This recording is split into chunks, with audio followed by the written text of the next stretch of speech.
Husker Nation, now is the time. Holy moly! Man, woman, and child did that. Put them in the aisle. Juggle, diving, touchdown, Nebraska. Does he have enough? Is it long enough? It's going to be tipped and caught. It's caught. How many tackles can one man break? He's to the 20. He's to the 10. He's on the way. Totally unbelievable. It's game day in Lincoln, America, and this is the A1 Automotive Ticket Tailgate Pregame Show. Check this out. The A1 Automotive Ticket Tailgate Pregame Show is powered by General Fire and Safety, Raisin Canes, Perch Merch, Sunbelt Rentals, Mullen Motors, Select Plumbing, and the Kindler Hotel. Come on. Get up and get loud, Husker fans. The A1 Automotive Ticket Tailgate Pregame Show starts now.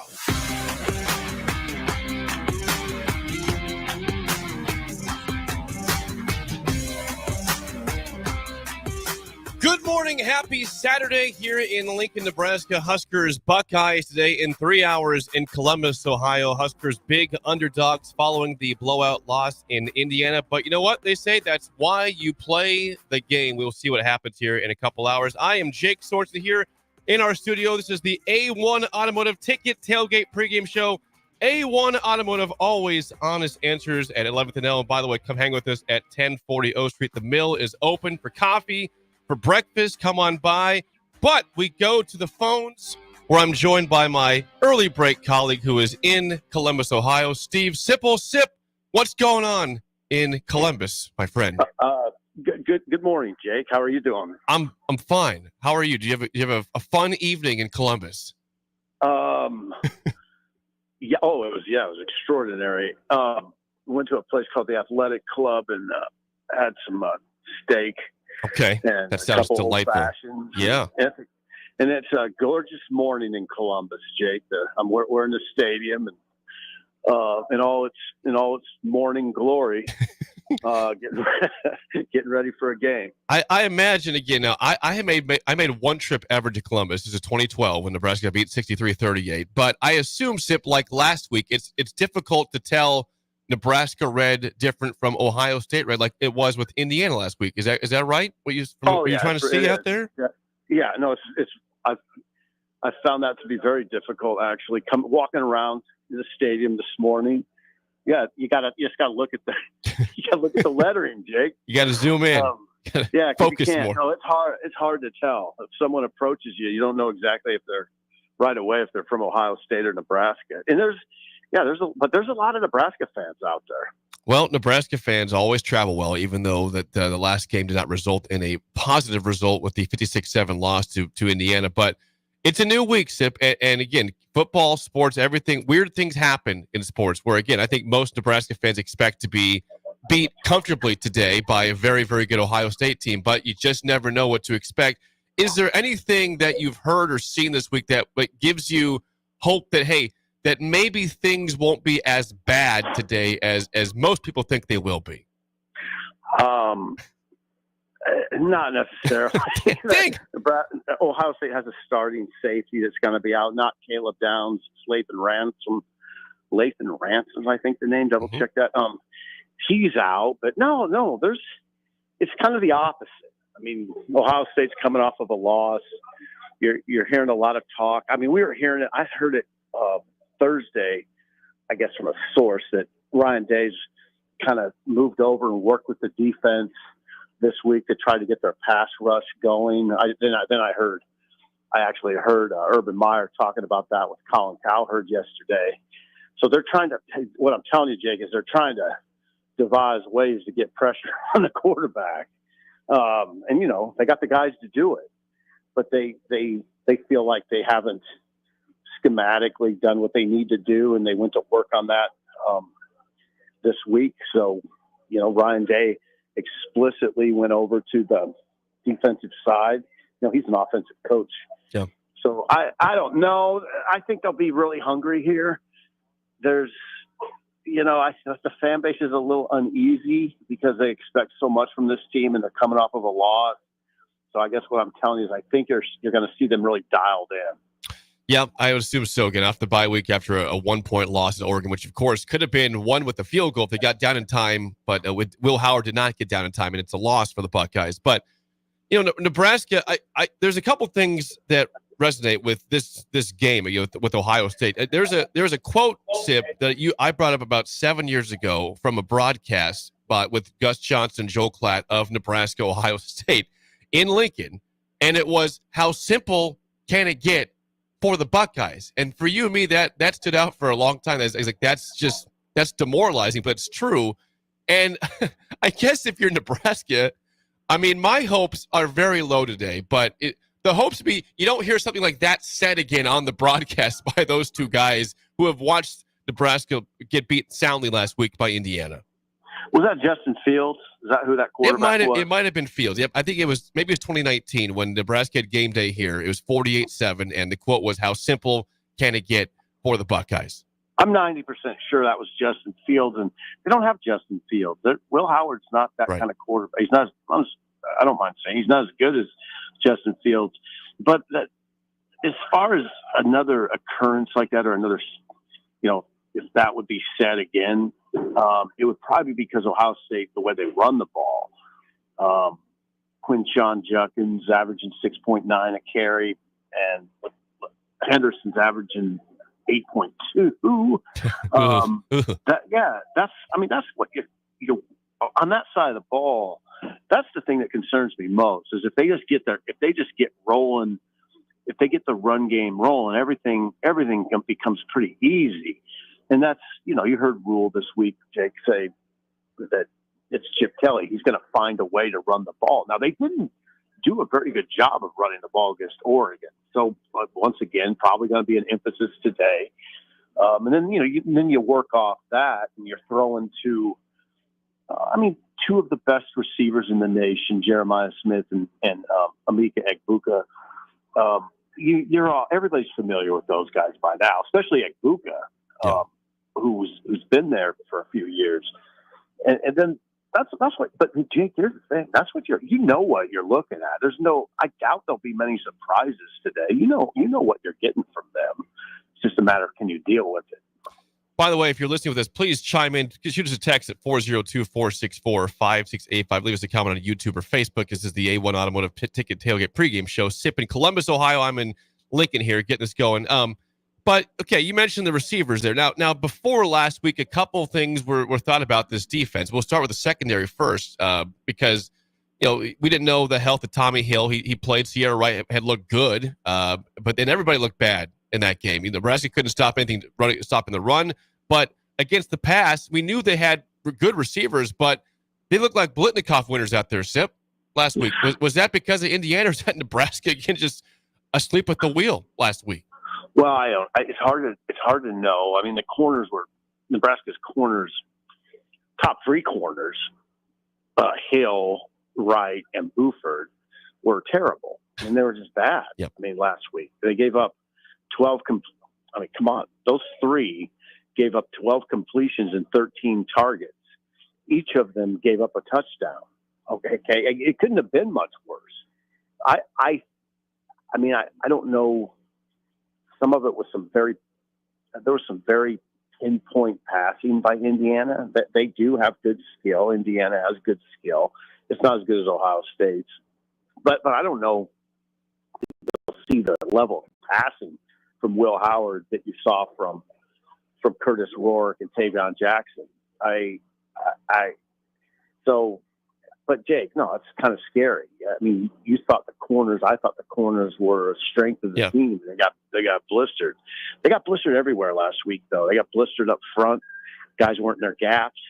That's how you give up 343 yards by halftime. Okay, 343 yards by halftime is you're just getting whipped everywhere. So. Yeah, the defense has a lot I would think they would dig in this Nebraska defense and show that they're more like the defense that played against Rutgers and Purdue and really kind of saved the game against Rutgers. Again, though, you hear what I'm saying? Yeah, I Rutgers' do. offense, Purdue's offense, Ohio State's offense. Come on, so you're in a different planet at that point. By the way, for those who didn't stay up last night, USC beat Rutgers 42-20 in LA. So Rutgers did not another L for the Scarlet Knights. They've started to fall apart really at the seams. 4-0 start is a long time ago for Rutgers at this point. Yeah, it's not great. Yeah, they are. They're falling apart. I don't know what.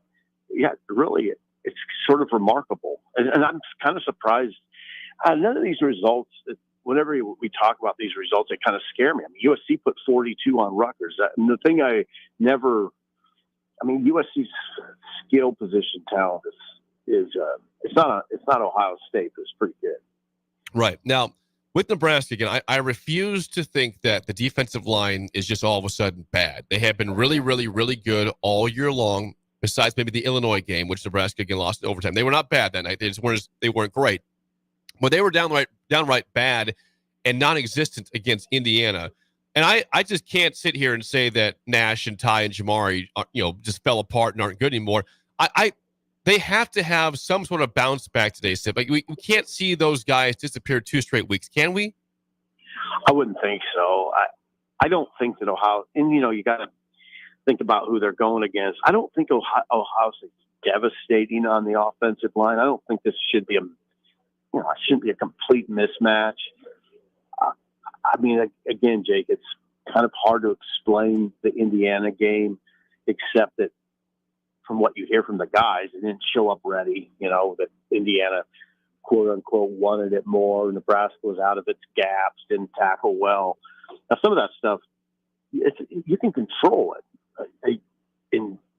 Effort you can always control, and that's kind of what I'm looking at. Do they match intensity today? Do you see a little bit harder edge from Nebraska up? And it has to start with those guys up front, which are kind of your leaders of the defense. But there's other guys in this conversation. Jake John Bullock had a bad game last week. He did. Graded really poorly. So it's not just the front three. It's that front seven. Now Bayer had a good game. But God, if you look at that game last week, you could really only pick out 3 guys who played well for Nebraska.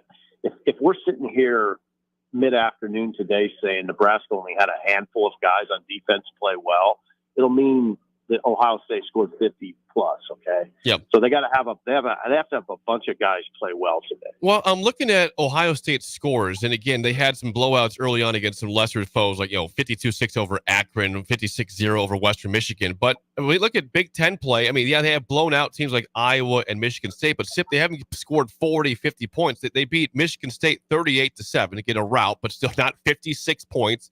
They beat Iowa 35-7 at home. They obviously lost to Oregon 32-31. They haven't been scoring at a rate of 40 to 50 points. So that's why if it happens again today, if that happens, a same result, same type of score as Indiana, you have a major problem. That's Matt Rule said that he didn't see guys quitting last week when he talked. I'd have to push back and say the scores so far, the way their offense has operated, even though like you said, they've got great yards per rush with Judkins and Henderson, they have not been that type of team so far in conference play. It would be extremely disappointing if it's a 50 burger again for the Buckeyes. I agree. Come on. We still think of this defense as being a good defense, but good defenses don't give up 50 plus in back-to-back games. Nope. Right now, we still think of this as a good Nebraska defense. But, it's always a week-to-week conversation. But I don't think Ohio State – I agree with you. The vibe around here is the fans are not – like I said earlier, the fans are – they're a little bit like, this team has to turn it up a little bit. It's not like there's a ton of confidence in Ohio State right now. So – I agree with you. I think Nebraska should be able to keep them to a manageable score, but can the offense, which we haven't talked about, can the offense put up enough points?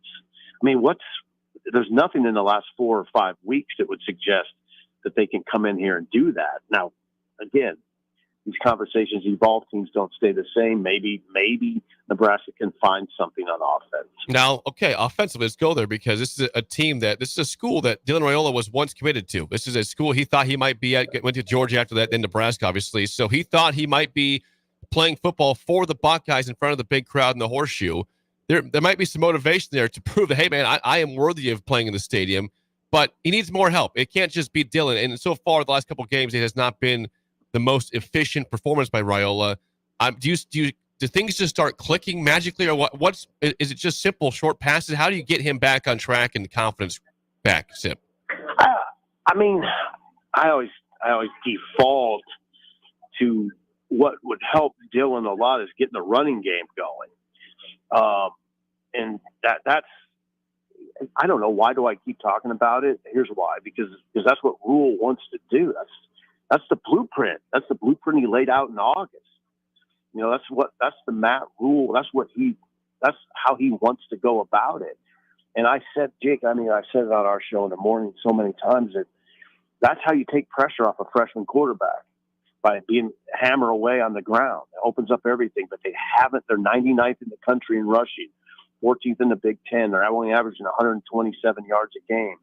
Without that, I don't. Okay, you have that, and you've heard Matt Rule say the receivers aren't getting off the line of scrimmage and press coverage. Ohio State could press you. I mean, so I don't know what you do. If I knew that, I would. I'd be making a lot more money than I'm making right now, Jake. Well, keep working on it, Sip. Okay, don't give up anytime soon. No, I as you know, I could probably be an offensive coordinator. Yeah, the go routes. Yep, a lot of go routes there. Just go deep, baby.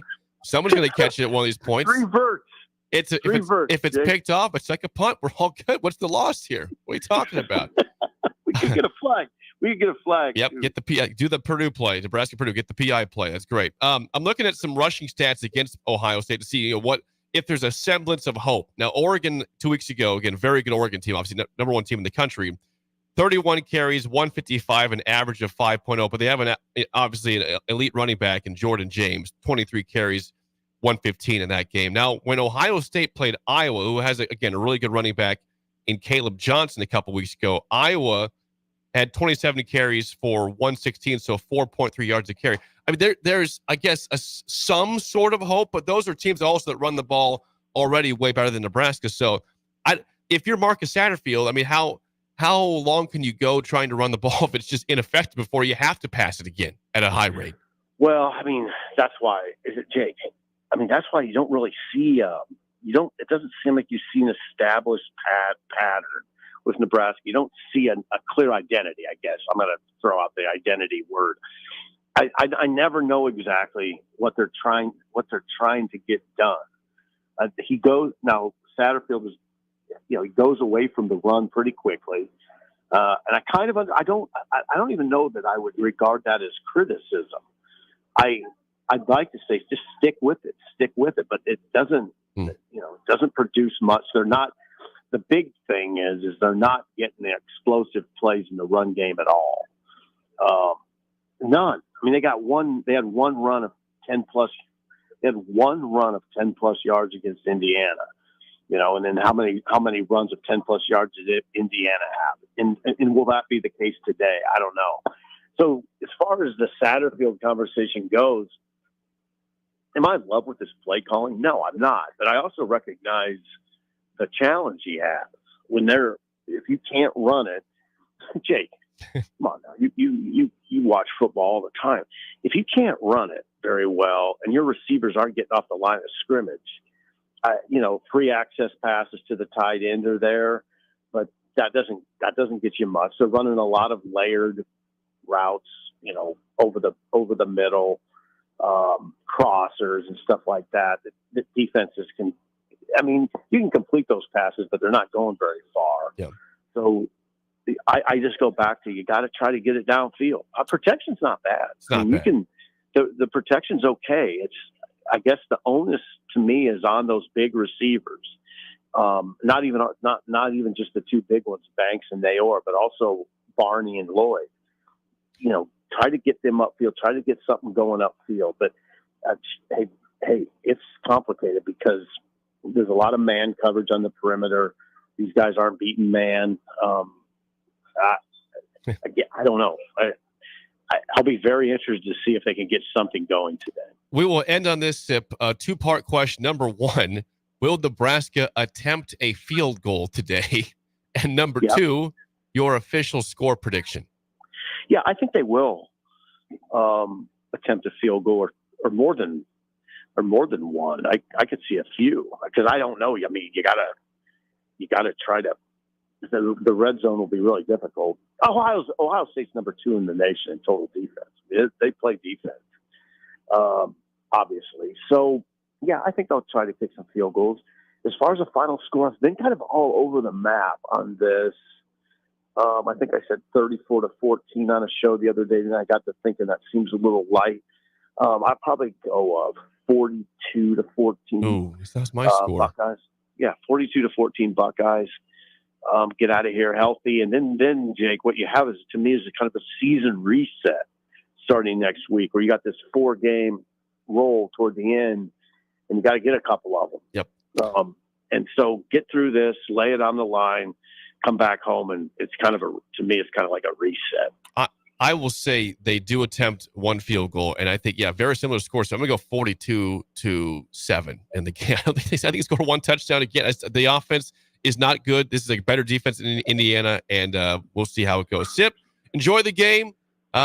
Enjoy that delicious food they have at Columbus. They do a great job in that press box. Don't they have ice cream up there?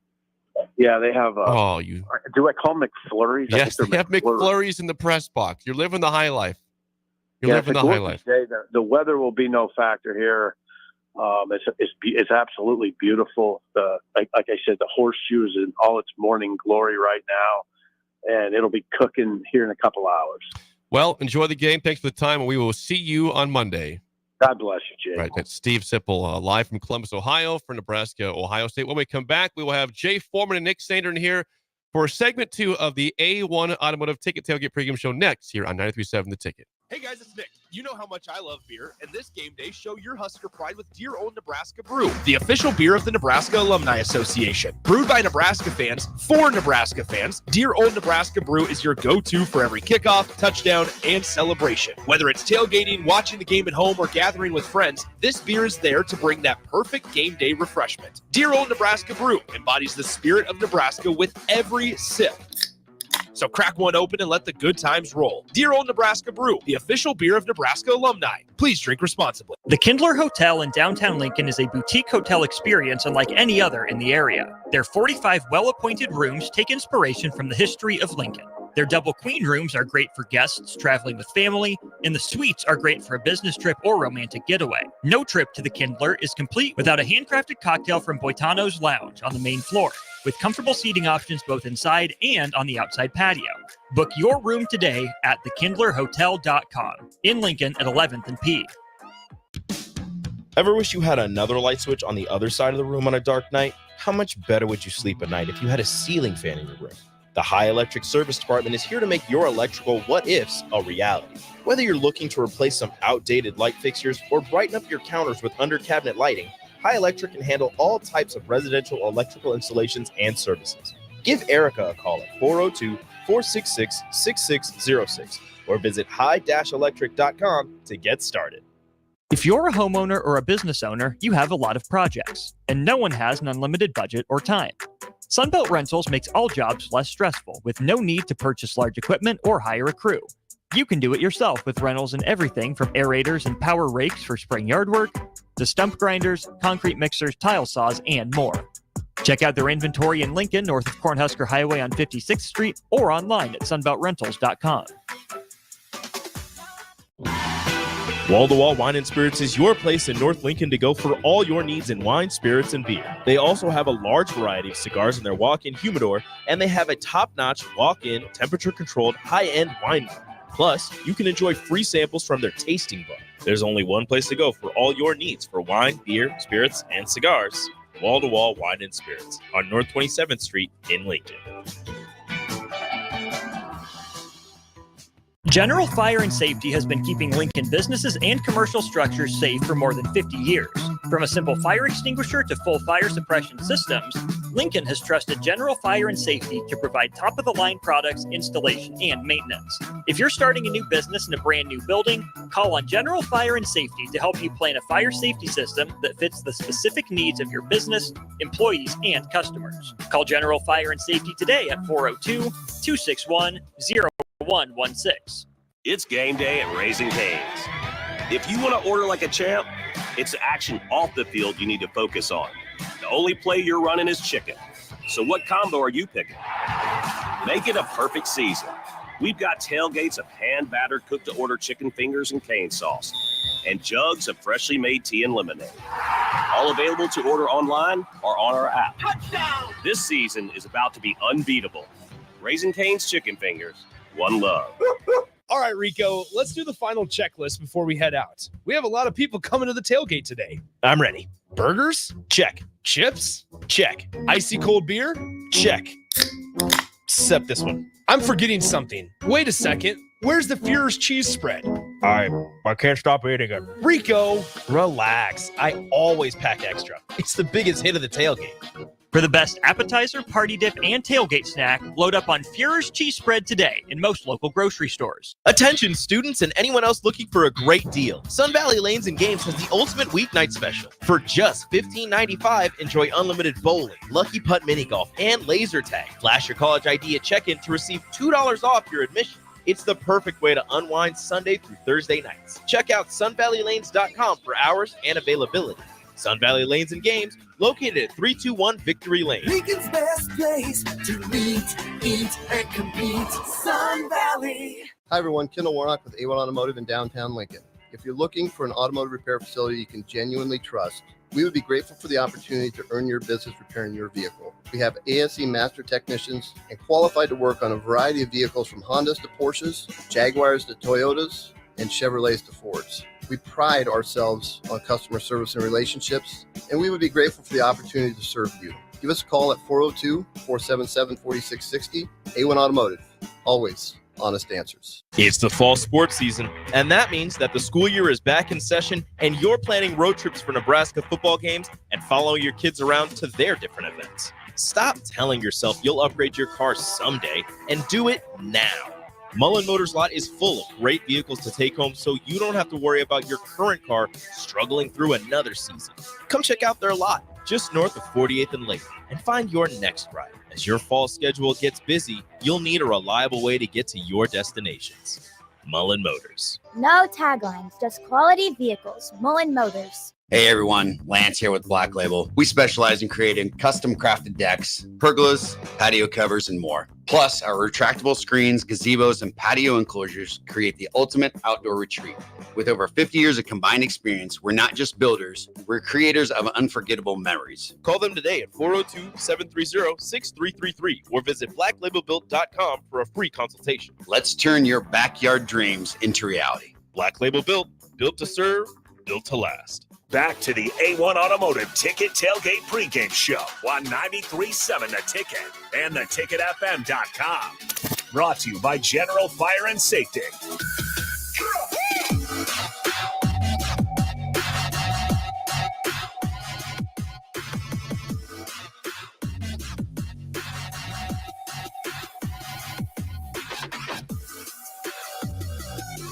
You do the damn.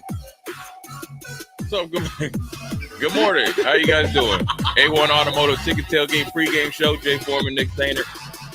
This segment is brought to you by General Fire and Safety. Are you starting a business in a brand new building? Call on General Fire and Safety to help you plan a fire and safety system that fits your specific needs for your business, employees, and customers. Go to LincolnGFS.com for more information. Good morning, Chump. Good morning, Jay. How's the Saturday treating you so far? It's magnificent. Good. Well, anyway, we got Nebraska, Ohio State. You'll have to let us know. 402-464-5685. I mean, are you hearing an echo at all? A little bit, not much. Not much. Maybe maybe Terrell had the headphones turned up way too loud. Maybe there's feedback coming through some of the other headphones that aren't being worn. But anyway, let us know on the stream, 402-464-5685. Let us know on the text line. Same number there. Yeah, it sounds better. Yeah, so that one was up. Yeah, let us know on the text line on the stream if there's an echo coming across. We can deal with it here. We just want to make sure that you guys are getting the best content here. All right, Jay. 2.5 hours away from kickoff between the Huskers and the Buckeyes. Second week in a row, Big Noon Kickoff will be featuring the Huskers. We talked about it a lot last week while we were in Bloomington. Just a massive opportunity to just really bounce back today. Yeah, I think this game is more mental and and spiritual, where you gotta live up to your own expectations. Obviously, nobody's immune, as we've seen in college football, from a bad performance. But I think with Nebraska, I think with the opportunity to play a team that on paper you match up really well against, and then the consistency that you, even in the loss to Illinois, you felt like they showed up with the effort and the energy and the competitiveness, and it wasn't there at least wasn't there in the big, at a bigger part of the game. Then the game got out of hand. And I will say, in games like that, when you go back and watch it, it's accumulation of plays that weren't made or situations that weren't made on either side of the ball that put the other side of the ball, which seems like a tongue twister, in negative situations, and Nebraska wasn't able to stop any of those. And so here's an example, right? And then obviously we can move on to what Ohio State poses as a threat to us in every single facet. Is if everybody can look at the fumble and say, okay, well, that's it, you drive in. Well, here's a couple plays before that, you run I call it a tunnel, I call it a smoke screen, which essentially you'll get it to either the 1, 2, or 3 guy, and they however you want to block it based on the coverage.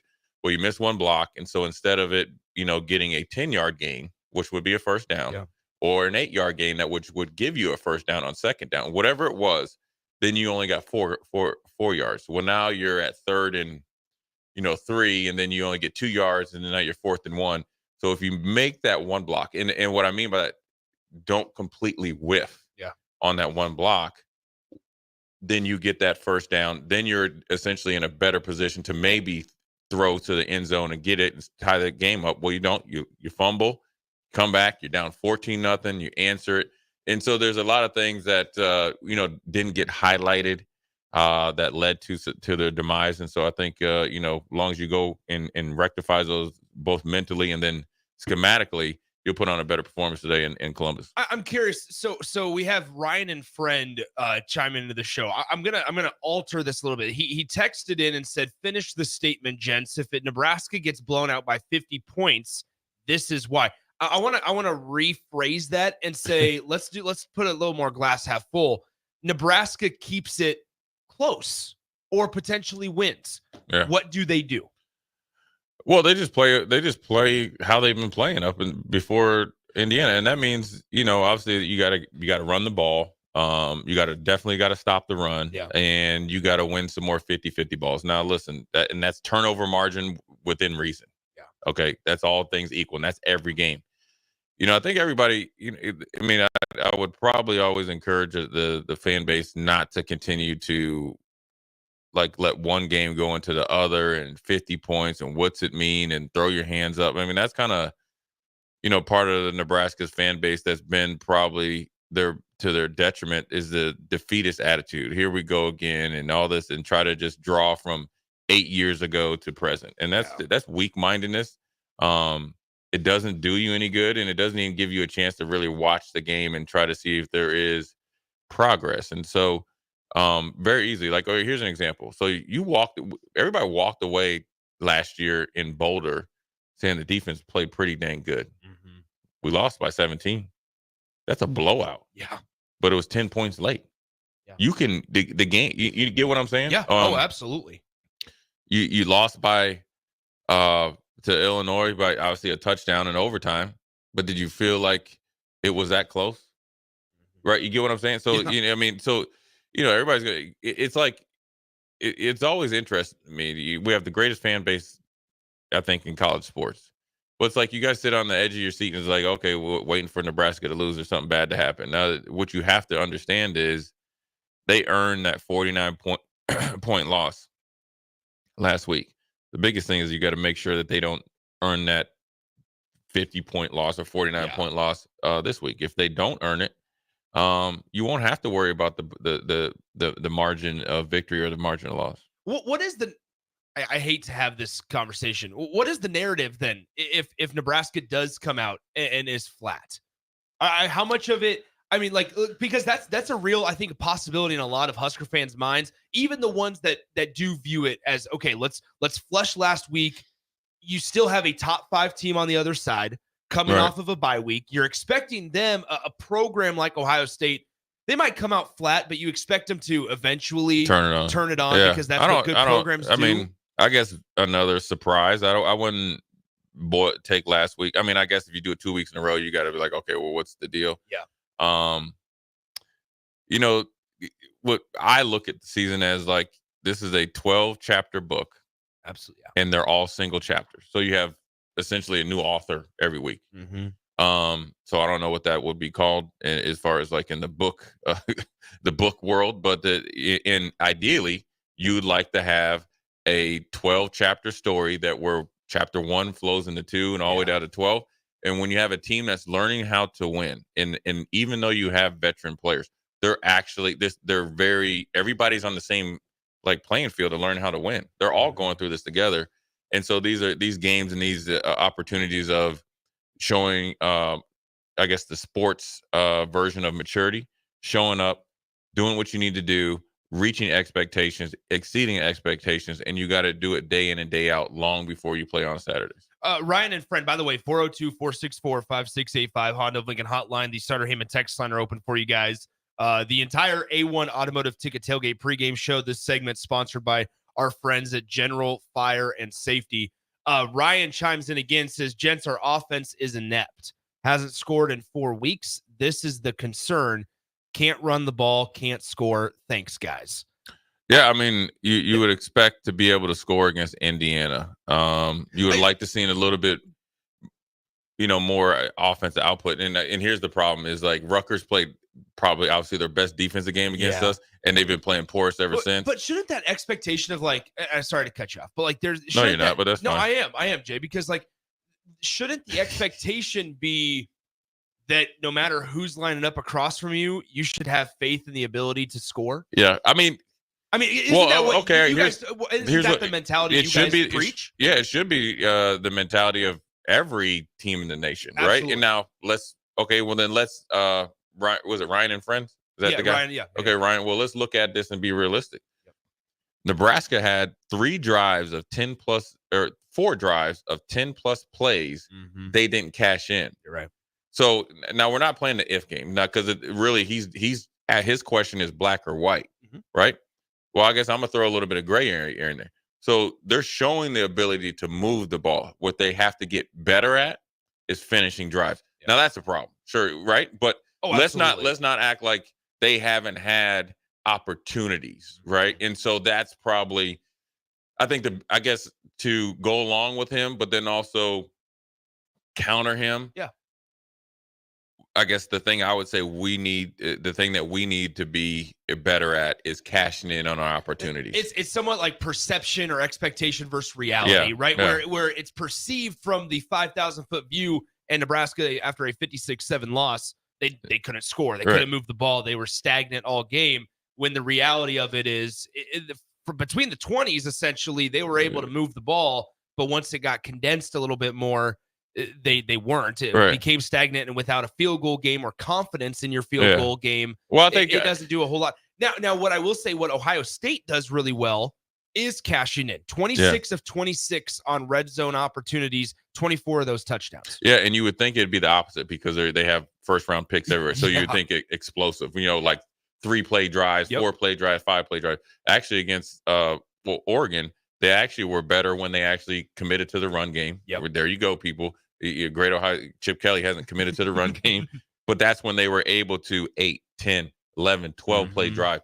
Even on the last drive, when the quarterback just didn't slide a second before, it was more methodical drive, and that's where they looked the best, in my opinion. Well, they didn't look hurry. Like you always talk play fast but not in a hurry. Right. Even the last drive of the game, I think we forget that Ohio State probably would have won that game if Will Howard slides 2 seconds earlier. 1 second earlier.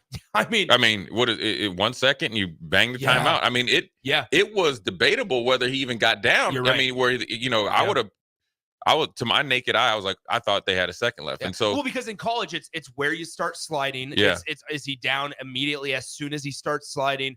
Rules are different in the NFL versus college, but that's one of those where it's Sip was talking the first segment, like the vibe in Columbus, like fans are uneasy. If Ohio State's coming off of a bye week following a win against Oregon, it's a different type of feeling. And they have a different expectation. I think Ohio State, when you have that type of roster and you've been very open about how much it's cost and the players are all legit. You have a $2 million, essentially former head coach, your offensive coordinator, a $2 million defensive coordinator.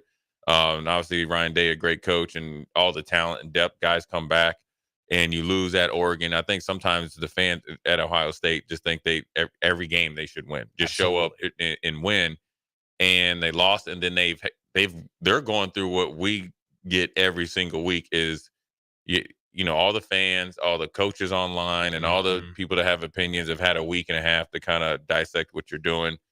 And then I think it's a little bit of talking themselves into not being uneasy, and they're probably more upset that the game is at 11 and not at night. Oh, absolutely. I mean, and it's similar. Let's put Nebraska and Ohio State shoes. You're coming off of a loss, and now you got to wait 2 weeks as a fan to get back out, or even a player, right?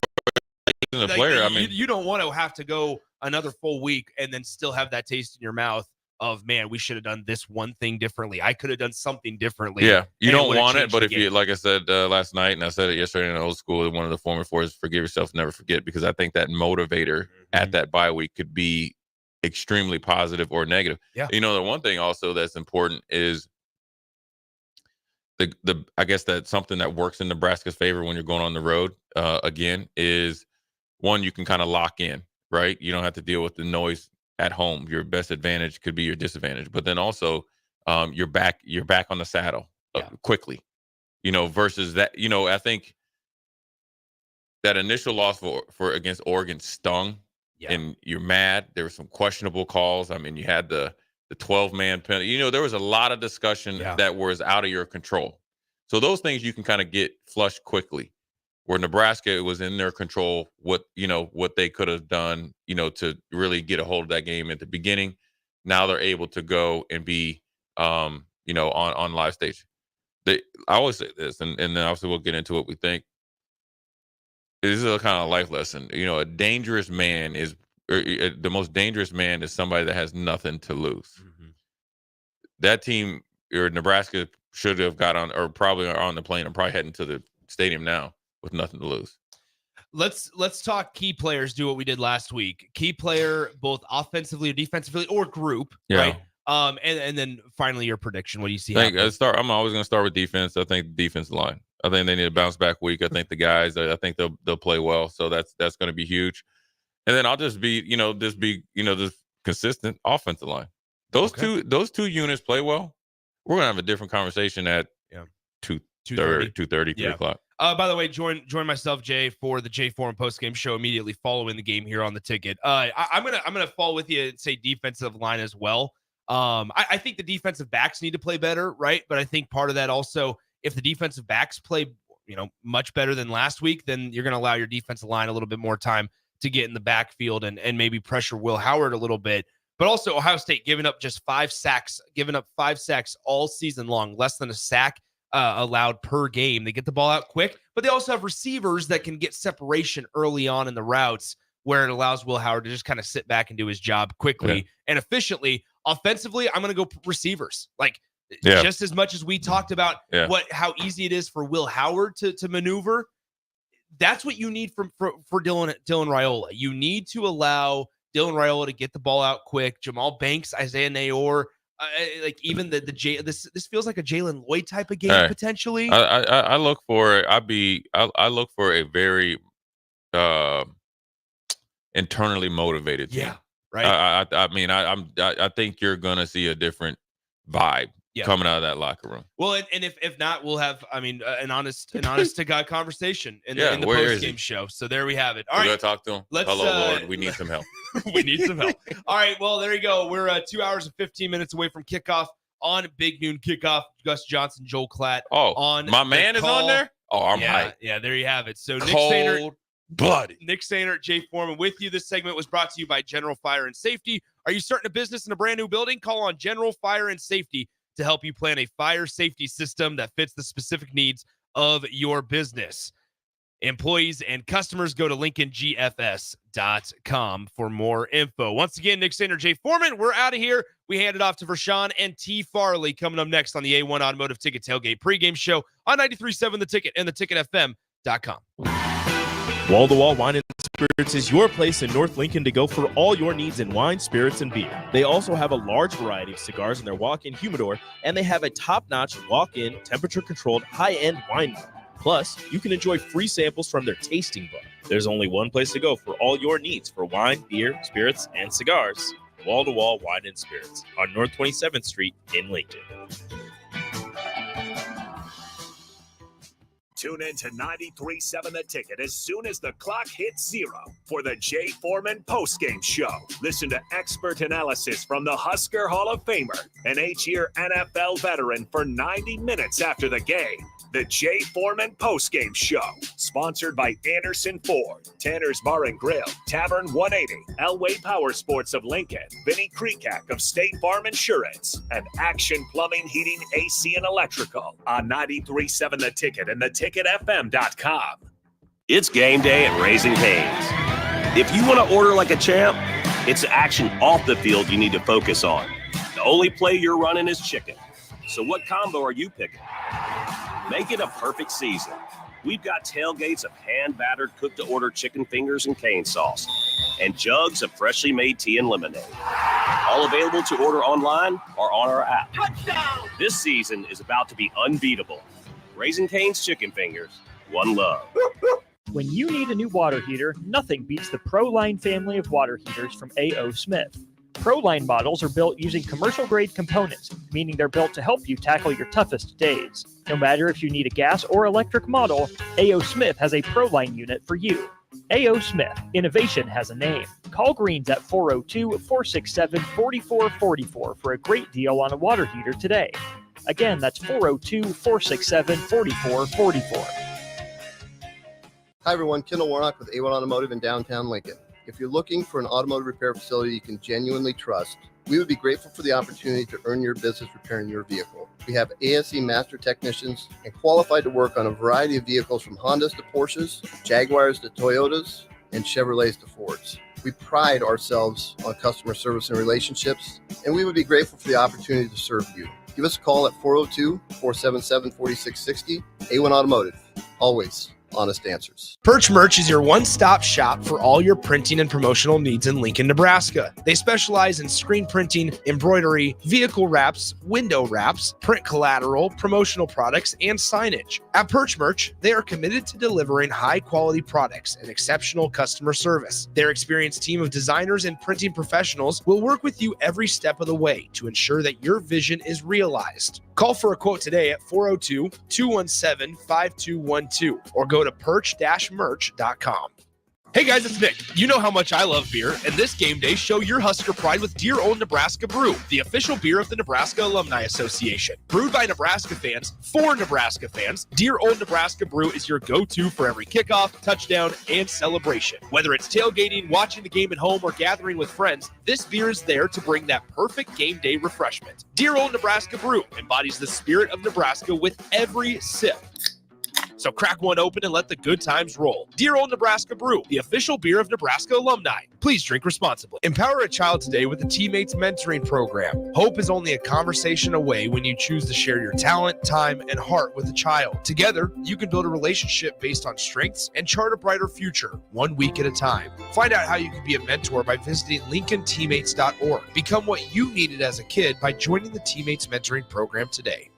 If you're in Seward or Milford, listen up. Select Plumbing is now servicing your area with no trip charges from Lincoln. Select Plumbing works on a variety of issues for your home and business, including general plumbing, water heaters, faucet and fixture repair, underground sewer and water repairs, backflow testing, and more. Keep your property free from leaks and other issues. Call today for a free estimate, 402-560-6197. It's not just Lincoln, Waverly, and the surrounding area anymore. It's also Seward and Milford with no trip charges. Contact Select Plumbing to inquire at 402-560-6197.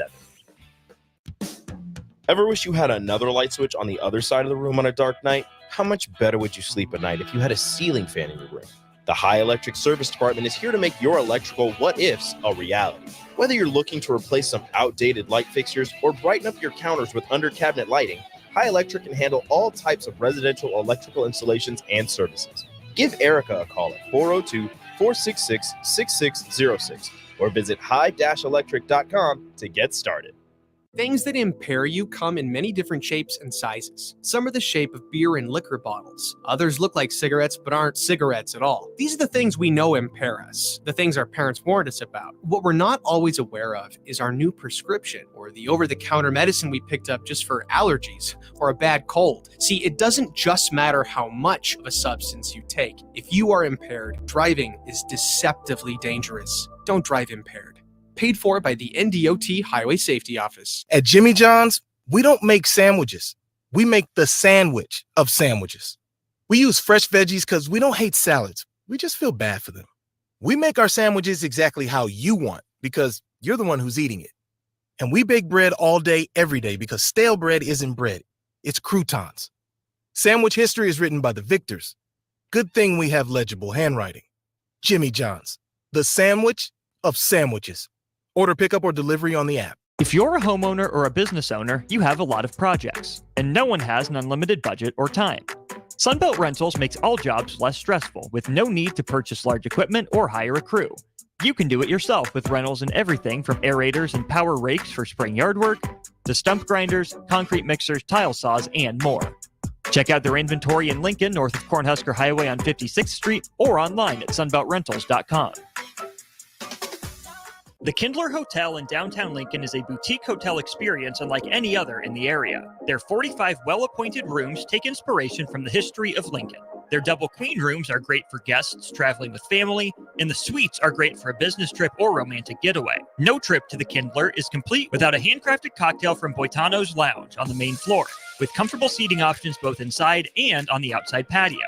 Book your room today at thekindlerhotel.com in Lincoln at 11th and P. Back to the A1 Automotive Ticket Tailgate Pregame Show on 93.7 The Ticket and theticketfm.com. Brought to you by Sunbelt Rentals.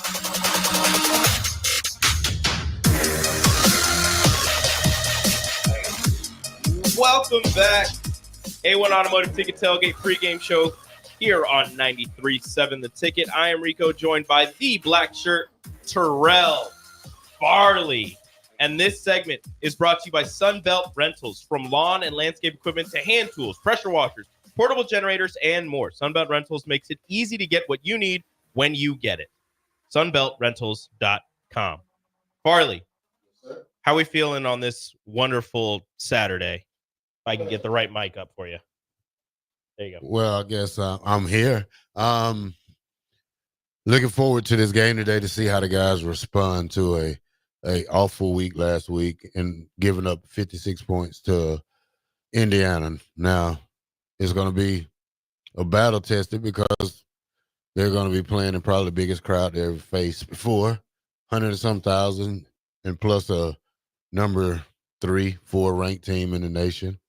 Probably got something to show. Don't know how of a bye week did they have, or how did they come in the game, or they relax, but Nebraska needs to, come out with no fear, no worries. Just go out there and play, fly around, have fun, try to keep the score respectable, and try to. And the main thing is try to win.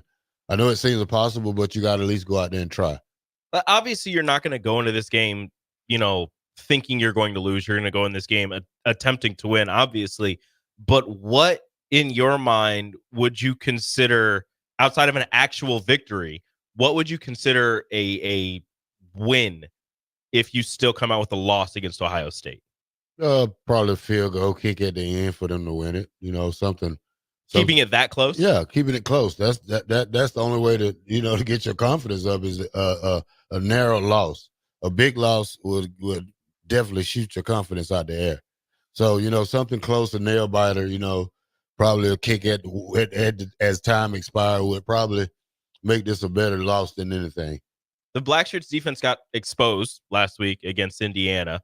What are you looking for from them? The defensive line, the linebackers, the defensive backs. What are you looking for from them in a game against a much more explosive offense, a much more talented offense in this Ohio State Buckeyes team? Just proving that if you're the underdog, but you still could go in there and hang with Ohio State offense. And the main thing is tackling. I mean, we done had this whole conversation about not tackling the whole season. Now you gotta, you had major mistakes last week running into each other's, no bad angles. So hopefully you got a week of that or trying to make up. And now you find a team that's clicking on all cylinders with 2 great running backs, 3 great receivers, a great quarterback. You're in a task that probably nobody believes in you, but you have to believe in yourself to go out there and try to stop this team. I mean, the rush defense got gashed against Indiana. Their starting running back had 9 carries for over 100 yards and 2 touchdowns. So the defensive line, which was the strength, or I would say still is the strength of this defensive unit, really got exposed last week. But as Nick just said in the last segment, this defensive backfield is going to get tested today against Will Howard and all of these very talented receivers. First up, I mean, one of the people that you're really focusing on is Jeremiah Smith. Who are you, if you're the defensive coordinator? Are you going to match somebody up with him, or are you just keeping people on their side of the field? Do you have a corner that you feel can not shut him down more than likely, but at least stick with him? To tell you the truth, I don't know. I don't think so. Tommy Hill will give it a try. The other kid who backs up Tommy Hill, he will give it a try on the other side. The other corner, Buford, this is going to be a team effort to slow these guys down. I don't know what's the game plan. Are you going to zone a lot, or are you going to go man? But this whole offense that Ohio State has is going to start up front, and can we get some pressure? And not saying that you can with a 3-man rush, but this Ohio State line, offensive line is veterans. These guys are good guys. These guys are NFL caliber offensive linemen. So then you mix in the running backs, which is going to give the linebackers hell all game, I think. So, and now with the wide receivers, can you go man? Can you afford to go man against the team? I don't know. So I think if you mix it up, man and zone, mostly zone, try to play man on 3rd down and get off the field.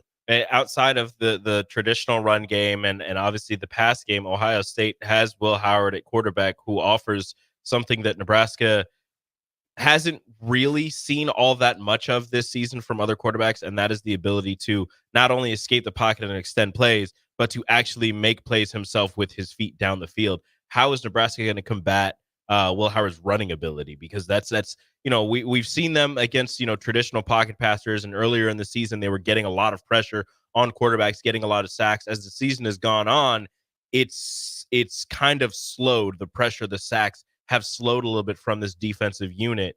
What are they going to do to slow down Will Howard's running ability? Well, you probably have to spy a guy like him, just put that middle linebacker on and say, watch him. Every which way he go, you shadow him and try to, once he take off, you should be right there if you're that type of athlete to make good open field tackles. And I think putting Bear right there will be probably a good idea to shadow him or follow him the whole game, and still be able to maintain that 3-4 man rush. How you feeling about this game? Not good. just be honest. Not with yourself. good. How Not feeling? good, really. I'm just happy. I'm just watching the rest of the games and see how other teams get beat and make it even better. So, maybe this will hurt for a little while, and then watching some other team lose that I don't like makes it better. I mean, back-to-back big noon kickoffs on Fox. You're in the spotlight, one of the first games of the day on the big network. You don't want to put another crappy showing on the board.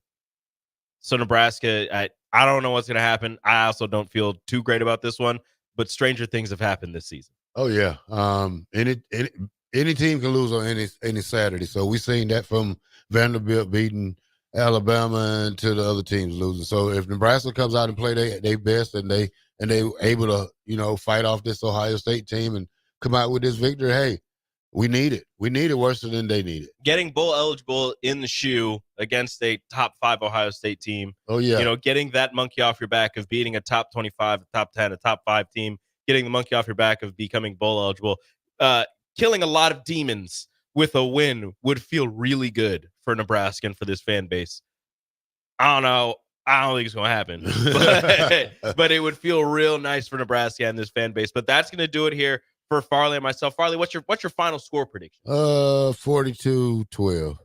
Nebraska, right? Yeah, no. Penn State. Totally. Yeah, totally. 42-12 Ohio State for Farley. I'll give mine later. I'll be back on with Chancellor and Austin later on in the day on the A1 Automotive Ticket Tailgate Pregame Show. This segment brought to you by Sunbelt Rentals. From lawn and landscape equipment to hand tools, pressure washers, portable generators, and more. Sunbelt Rentals makes it easy to get what you need when you need it. SunbeltRentals.com. We'll be right back. A1 Automotive Ticket Tailgate Pregame Show on 93.7 The Ticket.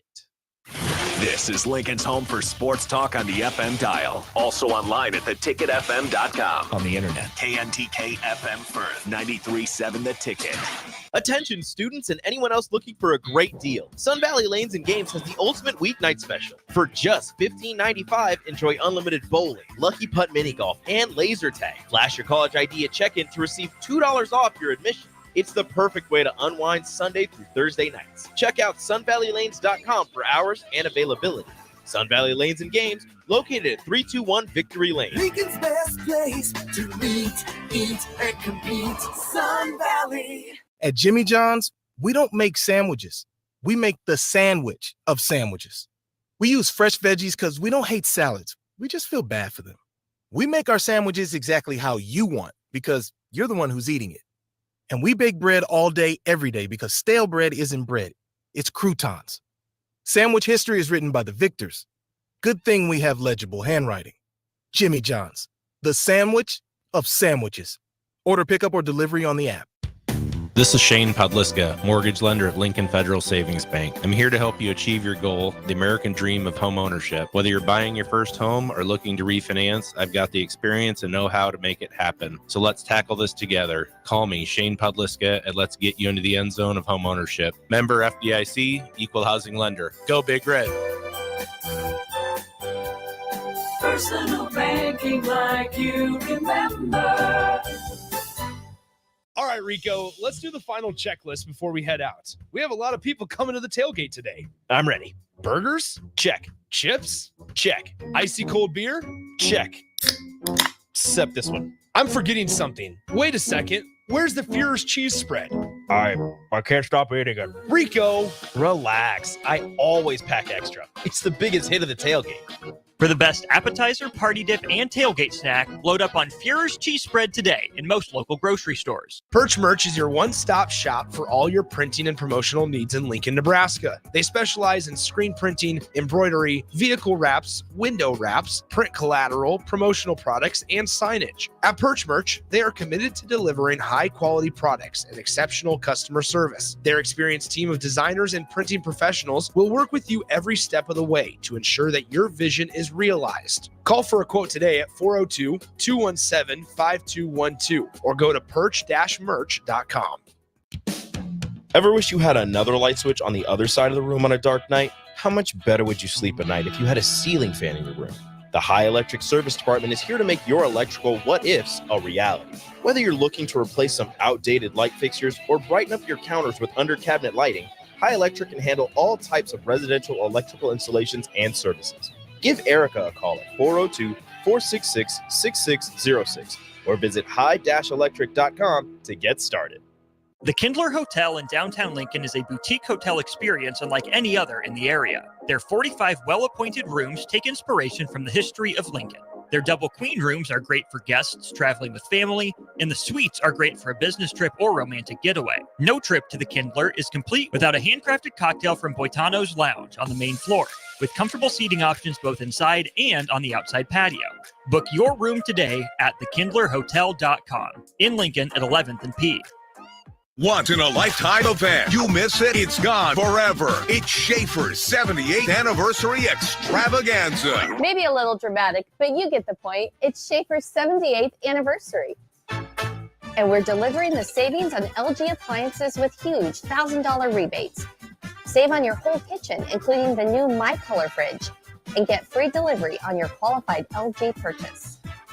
Hurry in for the savings during Schaefer's 78th anniversary event. Landmark Implement helps you put dirt in its place with increased accuracy and greater speed thanks to the John Deere Smart Grade. This fully integrated 3D grade control system boosts job site productivity and reduces labor costs with fewer passes and less wasted material, meaning more bids won and higher margins. No masts, no cables, just clear views of the job site.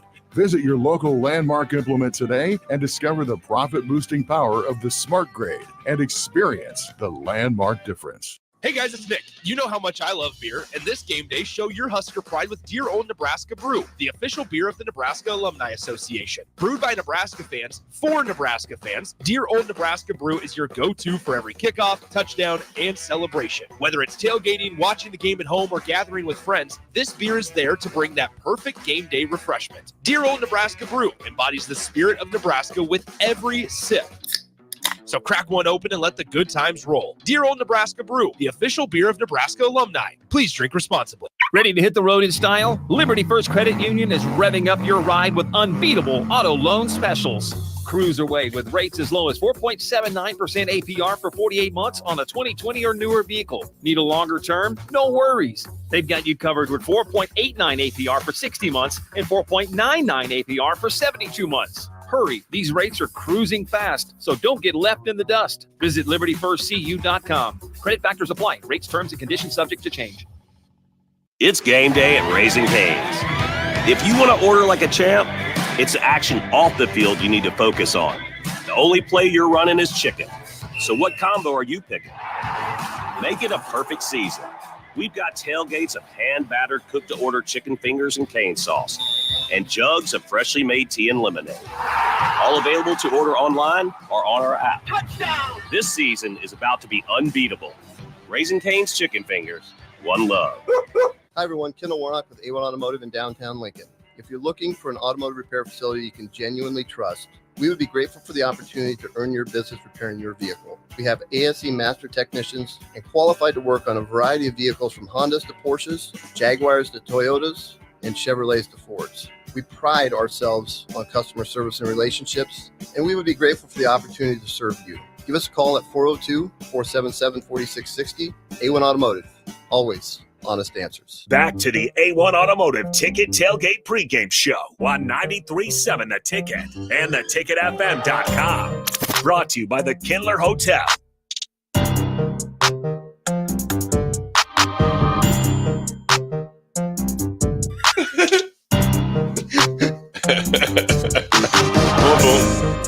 Oh, that beat is sick. Let that beat ride for a second, Rico.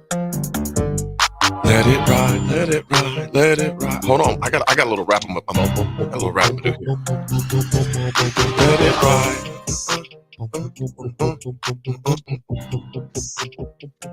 I like that, man. I like that.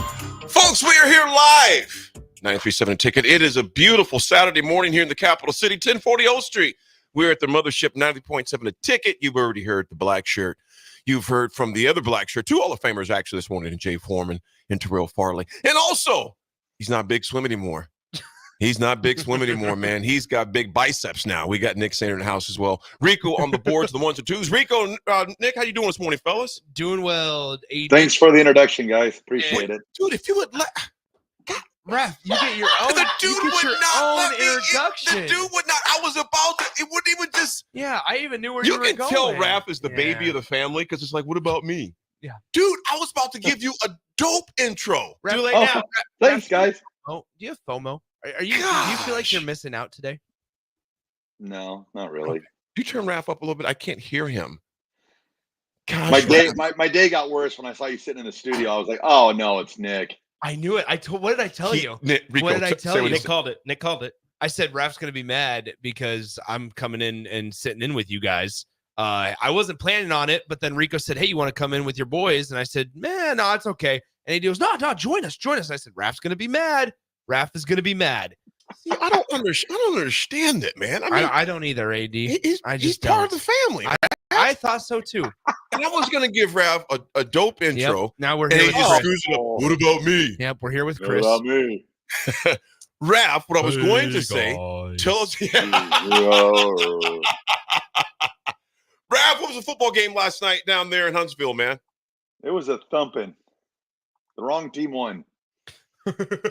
That's too bad. Let's hope that's not the case The other today. team won. What was the final score? No, I think it was 42-0. Okay, let's pretend like you didn't say that. Okay, there we go. But Raph, I'm glad. What's the temperature in Huntsville? Because right here, Raph, it is not warm here in the capital city. It is a balmy 38 degrees here in Lincoln, Nebraska, with a high of only 63, and I'm not mad about it at all. What you got down there in Huntsville, bro? We're at about 70, going up to about 84. Oh, that's nice. That's nice. Unknown texter 0129 says, you just call Nick Big Swole? Yeah, he's Big Swole now, man. A little bit. He's getting there. Raph, I'm telling you, you come back, man. He's lost a lot off the face. He's taking care of business in the gym. Yeah. The key thing is the kitchen. You can go to the gym all you want, yeah, but if you don't take care of the kitchen, you're just destroying everything you just did for the most part.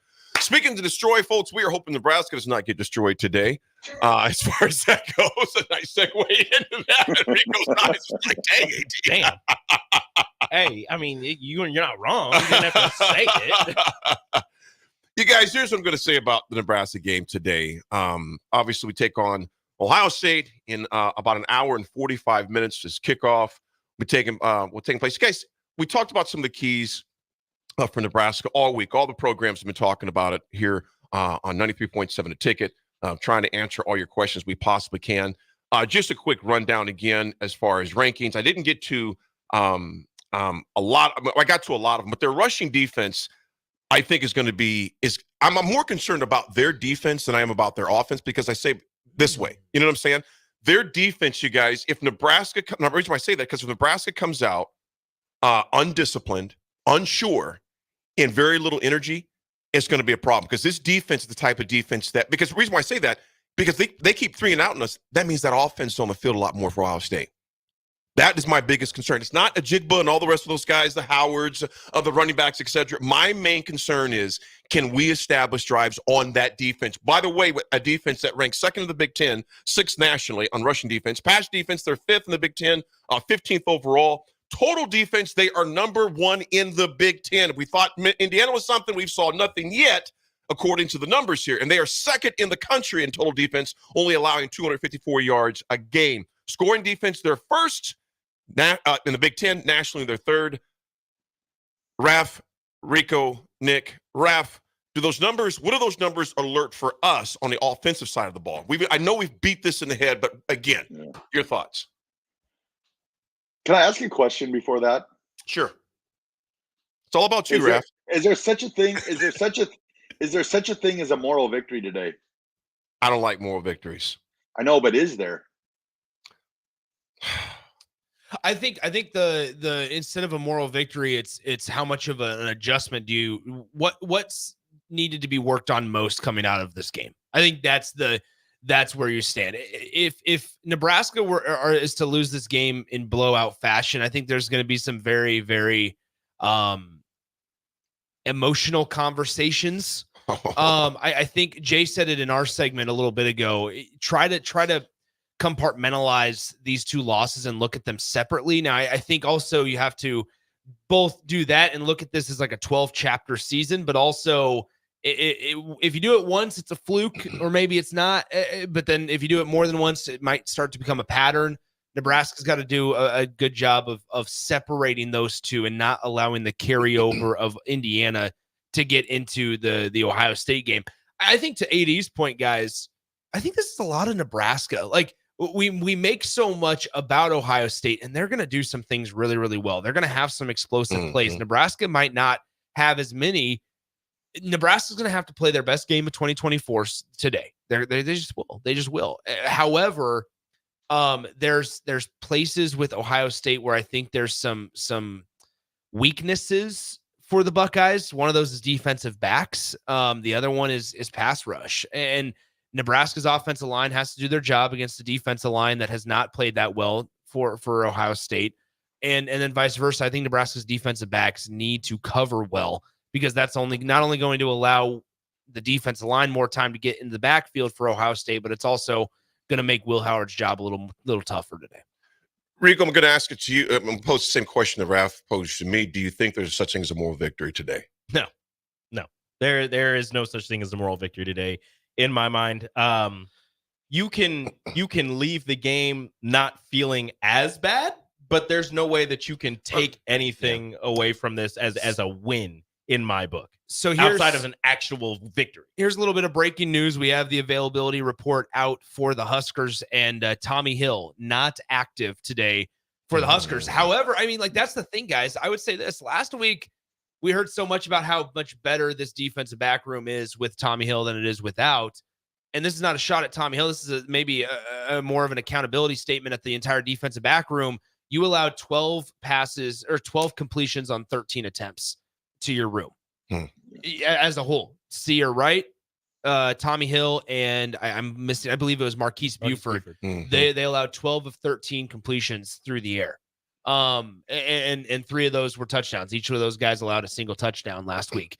Indiana knew Tommy Hill maybe wasn't 100%. They went right at him. They went after him right away. But it wasn't. They didn't just go after Tommy Hill and exploit him. Went after everybody. They went after everybody. Indiana was like, "You want some too? We coming right up." So honestly, right, like Tommy Hill might not be 100% today. We can accommodate that. Yeah, it might not be 100% today, but man, you got to figure out a way to do the job today. Like, it's got to be a better performance. Because last week was a lack of effort. Week was a lack of effort. Today, if you lose, allow it to be because of a skill issue. Yeah.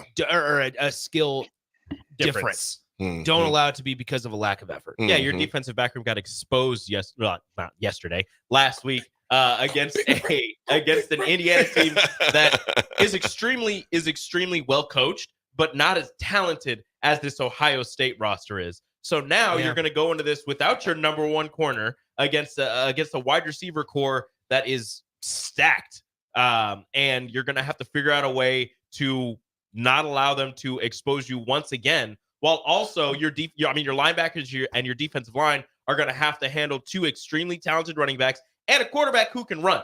Can I ask this question to you, Raf? Who is Nebraska's number one defensive back? When everybody's healthy, who is their number one defensive back? I think when everyone's healthy, I think I still roll with Tommy Hill. Gotcha. But but we probably rolled him out a little bit early against Indiana because they kept on saying he was playing with extreme pain. So he had 3 weeks off. I know, but if he still lingered by it or still feeling it, it's kind of like, those guys that blow their ACLs out, and then the first year they're back, they're sort of So I think it's kind of the same way. The full confidence is not there, but I think at 100%, I think I still would roll with Tommy Hill. But Sear Wright's been super impressive too. Well, I would say this. Jay and I talked about it last week. Like, there's been a lot of talk about where guys could get drafted. There's a lot of talk before the season, and when you're playing UTEP, and when you're playing Northern Iowa, and even against the Colorado Buffaloes, lot of talk about where dudes are going to get drafted. Yeah, time to show that. It's time to show it. Mr. Cub, good morning. Hill seemed very uninterested when he was in last week. You know what? And Mr. Cub, I would say this, man. I think that's a great insight there. But I would also say this: the whole team seemed like they were interested last week. Yeah. I mean, there was no energy. And you guys, Nick, you were there. You and Jay were in Bloomington last week. You saw the lack of energy, the lack of discipline, and the lack of effort, and just the mental miscues that we've seen that was uncharacteristic. Now, we've seen mistakes against Illinois. We've even seen against Rutgers, and, of course, Purdue for a whole half. We've seen miscues until they finally lit it up in the fourth quarter. However, a team like today is not going to allow that. If we thought Indiana was bad last week, Ohio State will do that in a quarter if Nebraska doesn't come out with their head screwed on and ready to play football. So to answer your question, Ralph, I don't believe in moral victories. However, I do believe in a better effort. All right? Because to me, you're either won or you lost. We only lost by 21. Well, you still got boat raced. My thing for this team, I want them to see them come out and play with effort. Because here's the deal. I know it seems like everyone seems like the sky is falling when it comes about this game coming up. Reality is this. I know this is a far reach. No one in the world expected Alabama to lose to Vanderbilt 3 weeks ago. Nobody. Not AD's one. calling it now. Upset. I'm not Upset saying alert. anything. All I'm simply saying is this. I'm simply saying you still have to play the game. I mean, you still have to play. So anything is possible. Now, you look at the numbers I just read off, it's kind of like, bruh. However, you still have to play the game. And if Nebraska comes out, first of all, this roster is not depleted of talent. No. They've got talent. That's the point, man. Like Raph, you look at last week, while Indiana is a well-coached team, guys, a lot of last week was because of Nebraska. Bingo. I go back to that time and time again. And Ohio State is a different animal than Indiana. Let's not get it twisted here. Ohio State's a different animal. But, however, they are coming off of a loss the same way Nebraska's coming off of a loss. They're both coming off of a loss. Ohio State, though, had an extra week to think about it, to dwell on it. Nebraska doesn't. Imagine if Nebraska had a bye week this Saturday, and you had to sit there and allow that taste of 56 to 7 linger in your mouth. I mean, linger. It would not be good. And so, yeah, right. But no. Anyway. Oh no. I was gonna keep on going. I was able. Raph, I was able to just keep on rolling. Yeah, keep anyway, rolling. but no. I think like Raph. I think, correct me if I'm wrong. If you believe otherwise, Raph. Like it felt like a lot of last week was Nebraska and their lack of effort. Matt Rule said that they didn't feel like, or that he didn't think that Nebraska really quit. I feel like that's a little different from my point of view. In all honesty. Yeah. And it was pretty early on. It felt like Nebraska waved the white flag. Here's the deal. That's what he's supposed to say. Yeah. And he's not going to sit up there and say, yeah, well, they gave up in the third quarter. Yeah. No, he may say that inside the locker room. Perfect example. Rico, this is not to bring up a sore subject. This is no difference than your head coach. What's his name at the New England? John Mayo, when he called them soft publicly. Yeah. He caught a lot of backlash from Belichick, Rodney Harrison, a lot of former guys. What he said was not a lie, but you say that in the locker room. Rule is not going to say they quit to the media. Yeah. Now, the locker room, he could have said a lot of stuff. Yeah. What I'm simply saying is this. That's like telling us is we're not. I'm not saying all of us are experts because we're not. At least I'm not. But we all saw that was a face mask in the game the other night. To tell us otherwise, you'd be lying to us. Yeah. To say that they didn't quit or show signs of it. Come on, bro. We saw it. We saw the effort, even the Harbaugh's run, where Fedoni was just kind of just out there, out of position. And I'm not saying that meant he quit because he obviously didn't quit.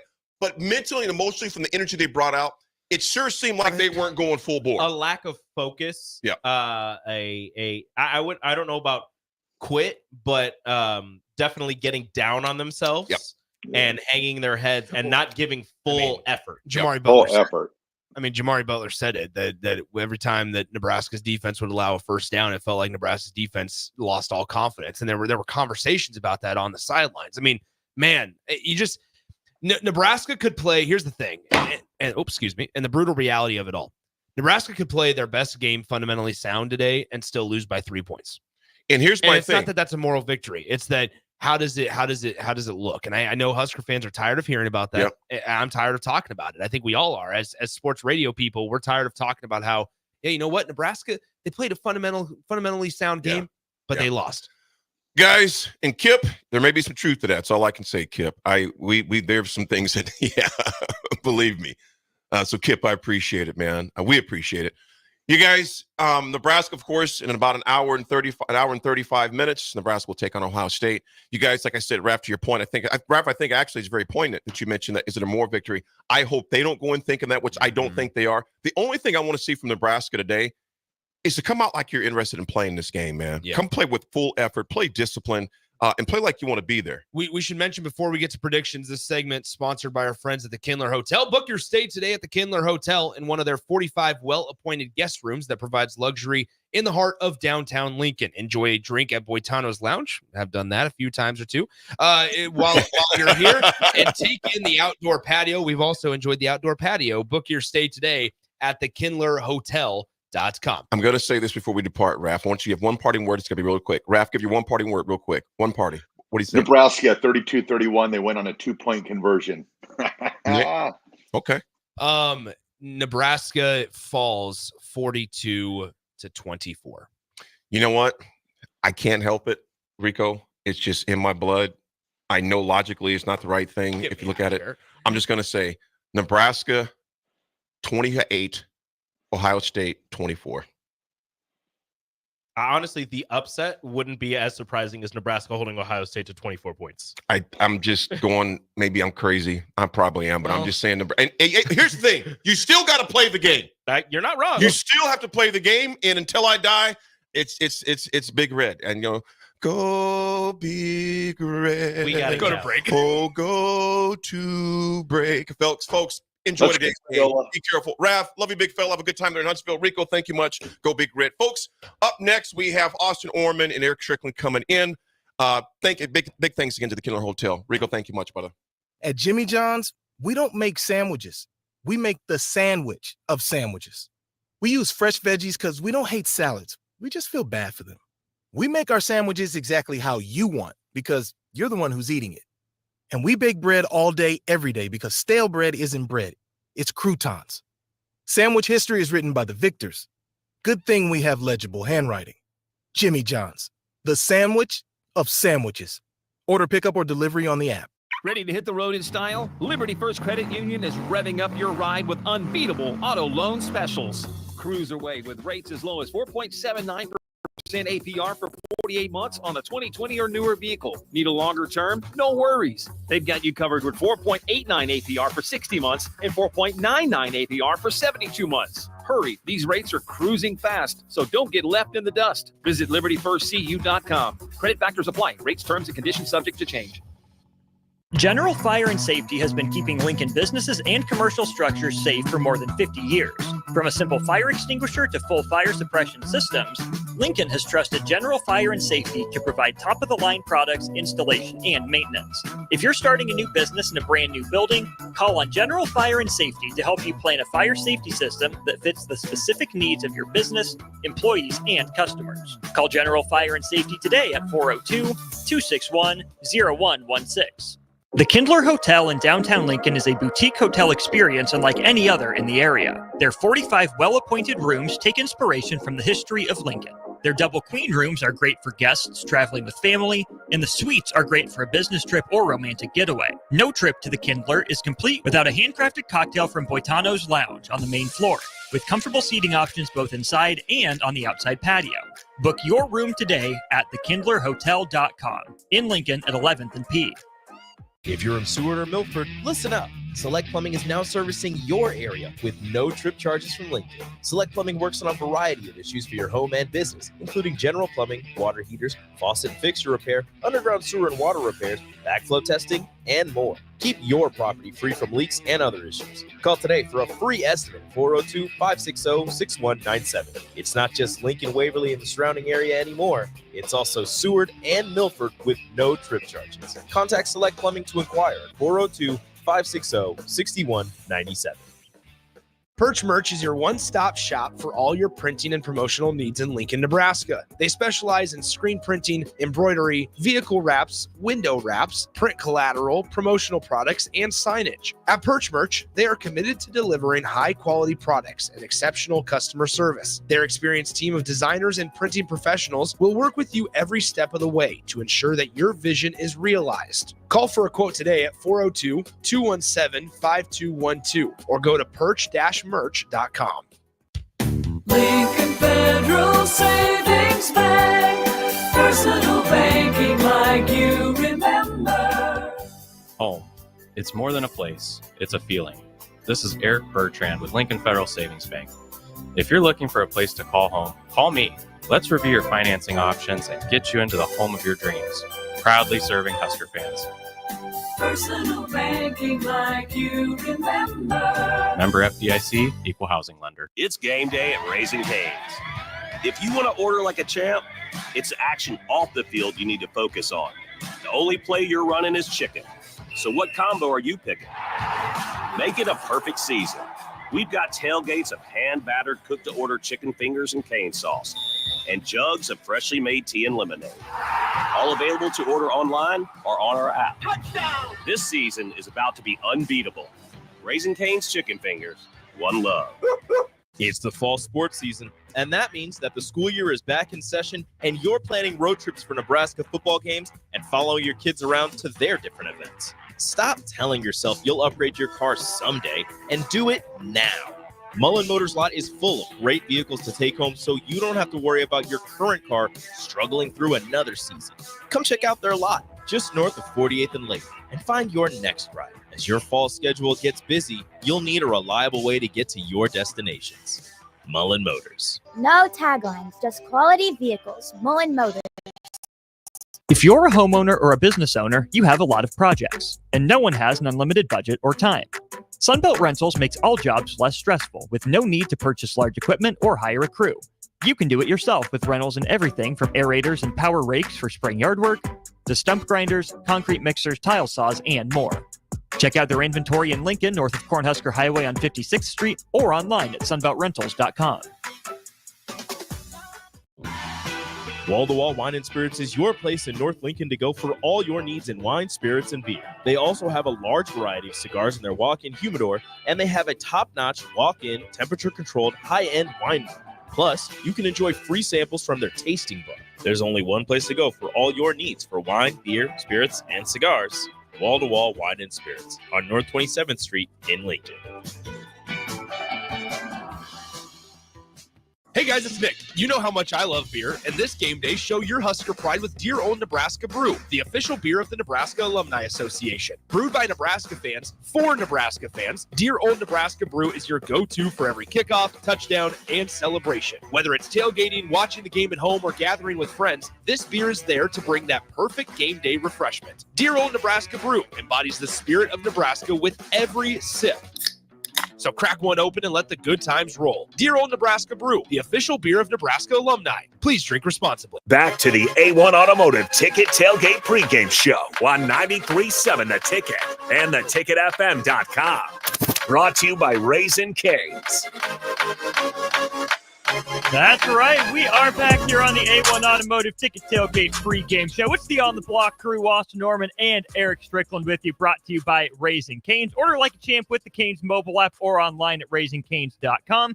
With that, you'll be able to feed the whole team this football season. You've got cooked-to-order chicken fingers, crispy crinkle-cut fries, buttery Texas toast, and your reigning MVP, that signature Cane's sauce. Game days are better with Cane's. Raising Cane's chicken fingers. One love. Eastrick, how's your morning, my friend? Good. I went to one of my favorite spots in the morning. And these kolaches are just absolutely phenomenal. Ooh. So that nice brew of coffee and up with my guy Austin Norman, as we always do, 2 to 4 on the block each day, 5 days a week. So hey man, it's always good to join you today. I'm upbeat. I'm hoping for something else to just keep my energy going today. At 11 o'clock our time, 12 o'clock on the East. So I'm hoping for a inspiring outcome. Let me just say that. Hey, Stricky, you're hoping for it, but do you have that faith of a mustard seed, that little amount of faith that Nebraska can pull off the upset today? So I want to tamp that down, right? Okay. Because I do. You can just look across the landscape. You can just look at what Kentucky, who didn't seem to have the team that they had, and what they did to now. Let's be honest. Let's be honest. It was at home. Okay, It was a little different energy. It's a lot. It's a lot. Your mentality's got to be on a whole nother level to go in somebody's home, who's on that level, and talent level is through the roof, and we talked about it on the block. We talked about what they're going to have to face, Judkins and Travion Williams, and that's just in the run game. And both of those combined are over. It's like thunder and lightning. They're both over 1,000 yards, and then you just look at their receiving core in the young Smith and Egbuka. Yeah, I didn't want to pronounce it wrong, so Egbuka, yeah. So you look at that, man, and there's a lot of talent there. There's a lot of stuff that they're going to have, but they're capable. Anytime you step on the field, you're capable, but it's this. Like if you can't overcome it in the mind, it's the Tyson mentality that I used to talk about all the time. When some of these boxers used to walk in the ring, and this is what this is. Look, it's like a Tyson fight right now. You're going up on Tyson in their house, you know, and to go in there, man. Most people stepped in the ring with Tyson, and they had lost before they even stepped in the ring. And this is the mentality they've got to overcome. They have to totally believe in their heart whether it's possible. And the reason why I say tamp it down, because I've always seen that this program is like I talked about a 747. It is not a you know, an F-16, an F-18, or an F-22. It's not something that can go hypersonic and go straight to the heavens in 2 seconds and be at 30,000 feet. You know what I'm saying? They're not that. I always thought that they were like a 787 or a 757. They're going to get there, but I just think it's going to take time. And what happened is your mind can go through its own phase of hype. I can't figure out the word, because you got Dylan Raiola. And you knew that was the missing piece, but you don't understand that there's youth there too. You know what I mean? There's an adjustment there too. And so that's what we just got to tamp it down. And let's just say, hey, get to a bowl game. Let's take it step by step. Let's get to a bowl game. And I think that's still a success for this team. So yeah, and then next year, let's go beat a ranked opponent. You know, let's take that building block and not necessarily figure that we have to shoot through the roof to get it. Tamp it down.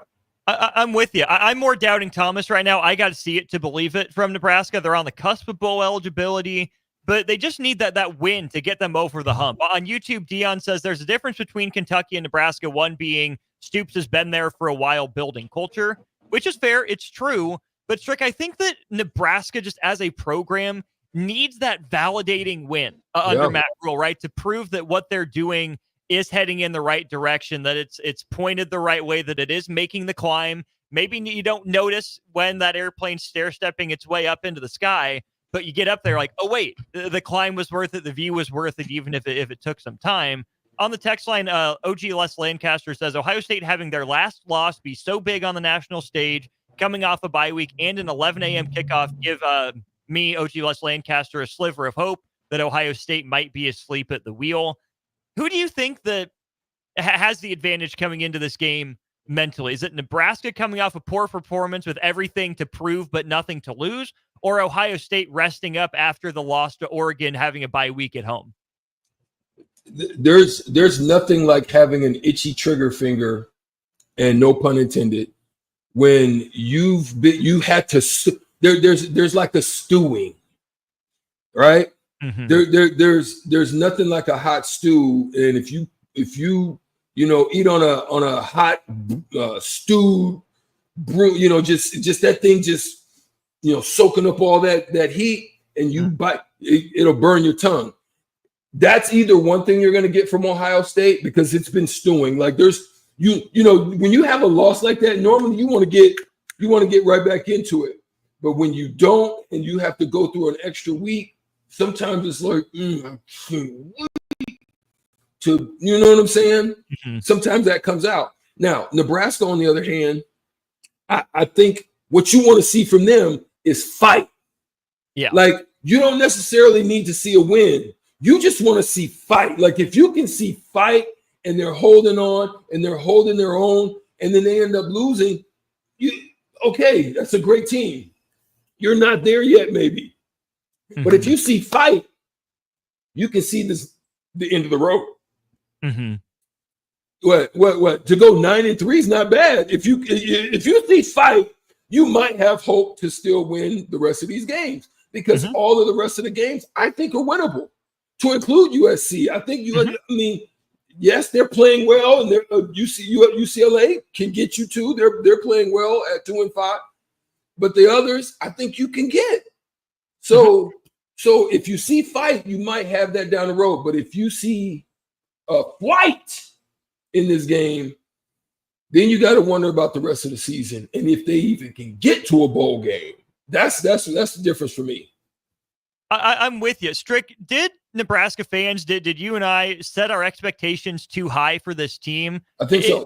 Is a loss crippling, or does it have to be a loss that Nebraska runs away from that hurts the program, right? If they show fight, is that still a step in the right direction? Is that the bare minimum? How do you view that? Yeah, I think because you've got to understand there's a lot of players on that team that have only experienced losing culture. There's new guys that came from programs that maybe didn't go to the level that they wanted within it. Then you have to ask, there's maybe a reason why. Maybe it was their work ethic. Maybe it was their mental state. Maybe they just, didn't get along with the coach. But there's questions then that come with that. So you don't fully know what you get when you get something out of the transfer portal, right? You don't know the reason. Now you know that there was talent, you know that there was possibilities, you know that there is an opportunity or a chance for them to be something different, i.e. Trey Palmer, right? Like, you didn't know, but boy, he turned out for you, right? So there's those elements, man, that you're just saying, let's just take this next step. And what is that next step to me? I think that next step is a bowl game. I've always said it. I thought 7-5 was solid. The way they started, I felt like with this schedule and the way it looked, I said, man, 8-4. I think 8-4 is a disappointment. And I can feel that way. I still think you can be disappointed, but I still think that 7-5 with a bowl game, I think that's the mark that you hopefully shoot for. 1 win away from bowl eligibility, 2 wins away from the E-Strick mark of 7-5. Stricky, we didn't do this yesterday. Got caught up in the moment with a lot going on during On the Block. I'm going to give the movie, and I want your reaction to it, that Nebraska, Ohio State needs to look like.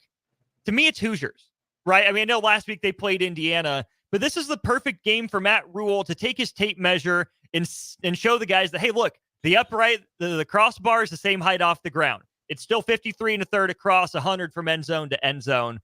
Play our game, right? It's the same field. The dimensions don't change. But we talked about this a little bit during On the Block 2 Strick. Nebraska doesn't know who its Jimmy Chitwood is, right? Who they're going to go to if the game's on the line or need a big moment, even if it's a first down or first quarter, third down conversion.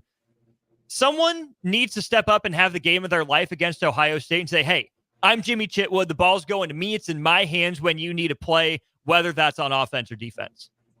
That's a fact. And there's teams all throughout the college football landscape that you can see that there's guys that say, if it's on the line, I want it, to include a 17-year-old down in Alabama. And that's what this, like, if I'm on this field, there's no one that's going to be able to stop me. And every time my name is called, that target is a catch. Like, or, if I'm assigned to do this wham block, I'm not whiffing. You know what I'm saying? Like, we are getting outside and I'm setting the edge. Like, guys individually have to say that.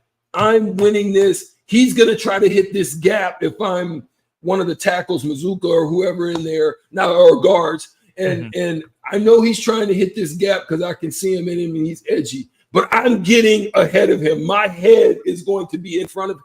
Like, I've got to win this battle. Like, it's unacceptable for him to get in this gap before my head gets in front of him to close him off. You know what I'm saying? Take some pride. Yeah. That's the part I'm talking about, Austin. Win your rep. Just each one. And the more reps you win, just like in a boxing match, the more you tatter that body over time, they're not going to be able to move as much. Right. Now you've got a standing target. That's the way Nebraska's got to do it, man, on both sides. Now, on the defensive side, some of the things, eliminate big plays. The way I believe that Nebraska should take on a very take on the method of bend but don't break. Meaning we'll give you a couple of 8, 10, 12 yard catches, but we're tackling you. Like no rack. No rack this game. If you're letting them rack, you're in trouble. Everything's tackled, and then get them behind on the chains, put some type of stunt, some type of blitz, something to, get that 2nd and 8, lock up, play very good. It forced them to make a dime of a throw, Okay, now you're third. You're 3rd and 8, and then now we're gonna come downhill on like now we off. You know what I'm saying? Like I'm okay with you move the ball, you get a couple first downs, cool, but now we gotta lock it down. I love it. Stricky, thanks for popping on. Enjoy the game. Sit back, relax, enjoy your weekend. I'll talk to you Monday, my friend. See you Monday. Hey, go Huskers. Go Big Red. There you go. That's E-Strick. I'm Austin. This is the A1 Automotive Ticket Tailgate Pregame Show. This segment brought to you by our friends at Raising Cane's. Don't go anywhere. We got Rico in for the next couple segments. I'll be back in a minute. But it's Rico and Chancellor Brewington coming up next year on the pregame show. It's the fall sports season, and that means that the school year is back in session, and you're planning road trips for Nebraska football games and following your kids around to their different events. Stop telling yourself you'll upgrade your car someday and do it now. Mullen Motors lot is full of great vehicles to take home, so you don't have to worry about your current car struggling through another season. Come check out their lot just north of 48th and Lake and find your next ride. As your fall schedule gets busy, you'll need a reliable way to get to your destinations. Mullen Motors. No taglines, just quality vehicles. Mullen Motors. Hi, everyone. Kendall Warnock with A1 Automotive in downtown Lincoln. If you're looking for an automotive repair facility you can genuinely trust, we would be grateful for the opportunity to earn your business repairing your vehicle. We have ASE master technicians and qualified to work on a variety of vehicles from Hondas to Porsches, Jaguars to Toyotas, and Chevrolets to Fords. We pride ourselves on customer service and relationships, and we would be grateful for the opportunity to serve you. Give us a call at 402-477-4660. A1 Automotive, always honest answers. All right, Rico, let's do the final checklist before we head out. We have a lot of people coming to the tailgate today. I'm ready. Burgers? Check. Chips? Check. Icy cold beer? Check. Except this one. I'm forgetting something. Wait a second. Where's the Führer's cheese spread? I can't stop eating it. Rico, relax. I always pack extra. It's the biggest hit of the tailgate. For the best appetizer, party dip, and tailgate snack, load up on Führer's cheese spread today in most local grocery stores. Hey guys, it's Nick. You know how much I love beer, and this game day, show your Husker pride with dear-owned Nebraska Brew, the official beer of the Nebraska Alumni Association. Brewed by Nebraska fans, for Nebraska fans, dear-owned Nebraska Brew is your go-to for every kickoff, touchdown, and celebration. Whether it's tailgating, watching the game at home, or gathering with friends, this beer is there to bring that perfect game day refreshment. Dear-owned Nebraska Brew embodies the spirit of Nebraska with every sip. So crack one open and let the good times roll. Dear Old Nebraska Brew, the official beer of Nebraska alumni. Please drink responsibly. Once in a lifetime event. You miss it, it's gone forever. It's Schaefer's 78th anniversary extravaganza. Maybe a little dramatic, but you get the point. It's Schaefer's 78th anniversary. Our celebration means savings for you on top names throughout our huge TV gallery. Plus, save hundreds on Serta, Beauty Rest, and Sutherland mattress sets, and get free delivery on your qualified purchase. Hurry in for the savings during Schaefer's 78th anniversary event. Tune in to 93.7 The Ticket as soon as the clock hits 0 for the Jay Foreman postgame show. Listen to expert analysis from the Husker Hall of Famer, an 8-year NFL veteran, for 90 minutes after the game. The Jay Foreman postgame show, sponsored by Anderson Ford, Tanner's Bar and Grill, Tavern 180, Elway Power Sports of Lincoln, Vinnie Kreekak of State Farm Insurance, and Action Plumbing, Heating, AC, and Electrical on 93.7 The Ticket and theticketfm.com. Empower a child today with the Teammates Mentoring Program. Hope is only a conversation away when you choose to share your talent, time, and heart with a child. Together, you can build a relationship based on strengths and chart a brighter future, 1 week at a time. Find out how you can be a mentor by visiting LincolnTeammates.org. Become what you needed as a kid by joining the Teammates Mentoring Program today. Landmark Implement helps you put dirt in its place with increased accuracy and greater speed thanks to the John Deere Smart Grade. This fully integrated 3D grade control system boosts job site productivity and reduces labor costs with fewer passes and less wasted material, meaning more bids won and higher margins. No masts, no cables, just clear views of the job site. Visit your local Landmark Implement today and discover the profit-boosting power of the Smart Grade and experience the Landmark difference. Hey everyone, Lance here with Black Label. We specialize in creating custom crafted decks, pergolas, patio covers, and more. Plus, our retractable screens, gazebos, and patio enclosures create the ultimate outdoor retreat. With over 50 years of combined experience, we're not just builders, we're creators of unforgettable memories. Call them today at 402-730-6333 or visit blacklabelbuilt.com for a free consultation. Let's turn your backyard dreams into reality. Black Label Built, built to serve, built to last. General Fire and Safety has been keeping Lincoln businesses and commercial structures safe for more than 50 years.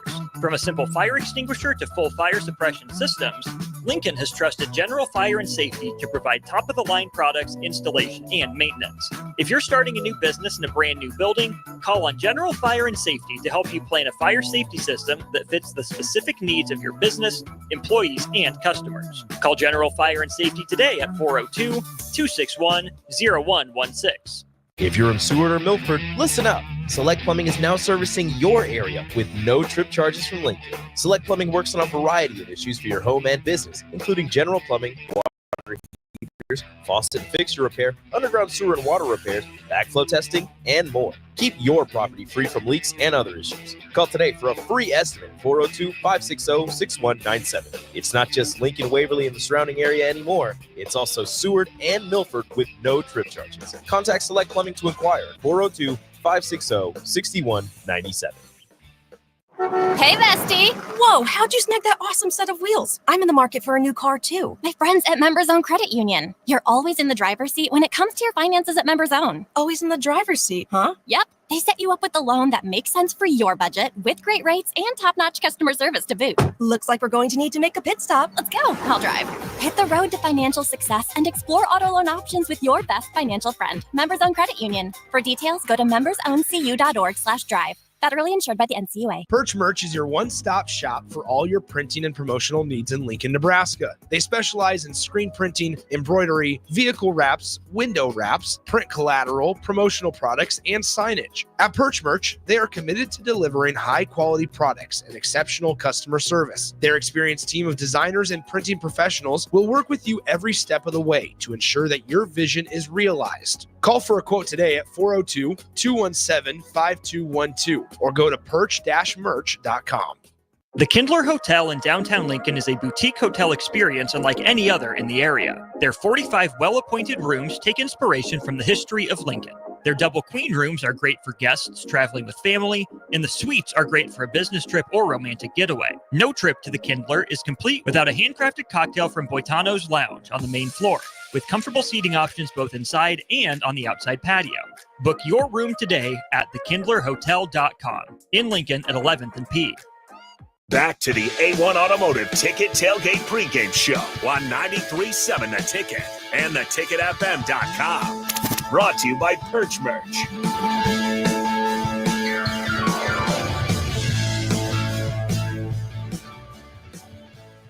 Welcome back. That music is so loud. Welcome back to the A1 Automotive Ticket Tailgate Pregame Show.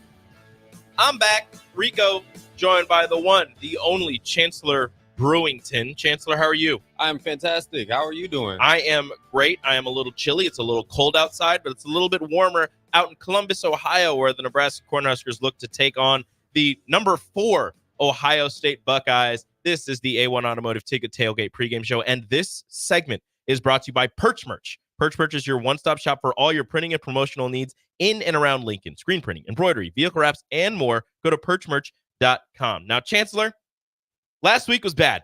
Yeah, it was. We can all agree on that. Hey, no sugarcoating it. Nope. It wasn't our best performance.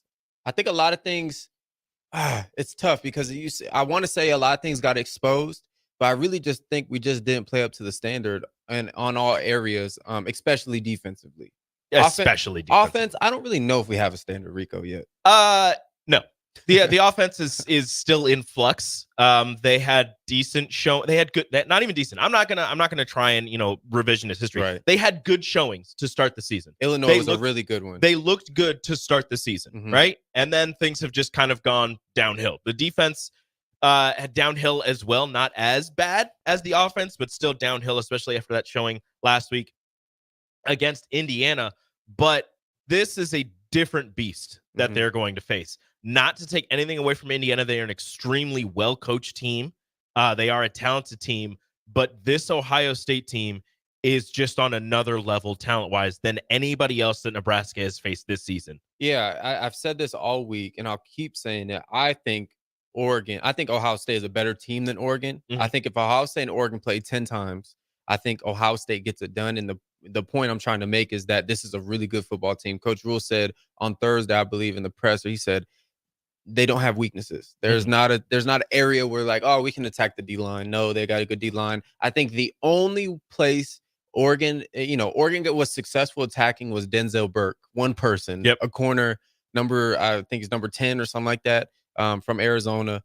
But other than that, there's no loopholes. There's no gaps in this team. But even then, like Denzel Burke is going to play in the NFL. Like he's an extremely talented corner. Oregon just, again, has extremely talented people on their roster as well. So they were able to take advantage of Denzel Burke, who maybe wasn't in the right headspace for whatever reason when they were playing the Ducks. But that's a guy who is going to be playing in the NFL. Nebraska, not to take anything away from their wide receiver core, but they don't have anybody that really, I would say, matches up with the Ohio State wide receiver core.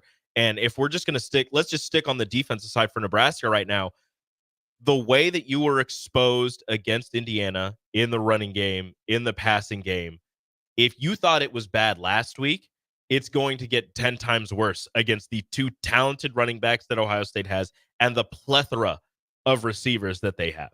Yeah, I don't think it's a game where you just play all right, Rico. You just play, we played all right today. It's either you play really good or you play really bad. I don't think, especially with the Ohio State team, there's no in between. And this is a top tier Ohio State team.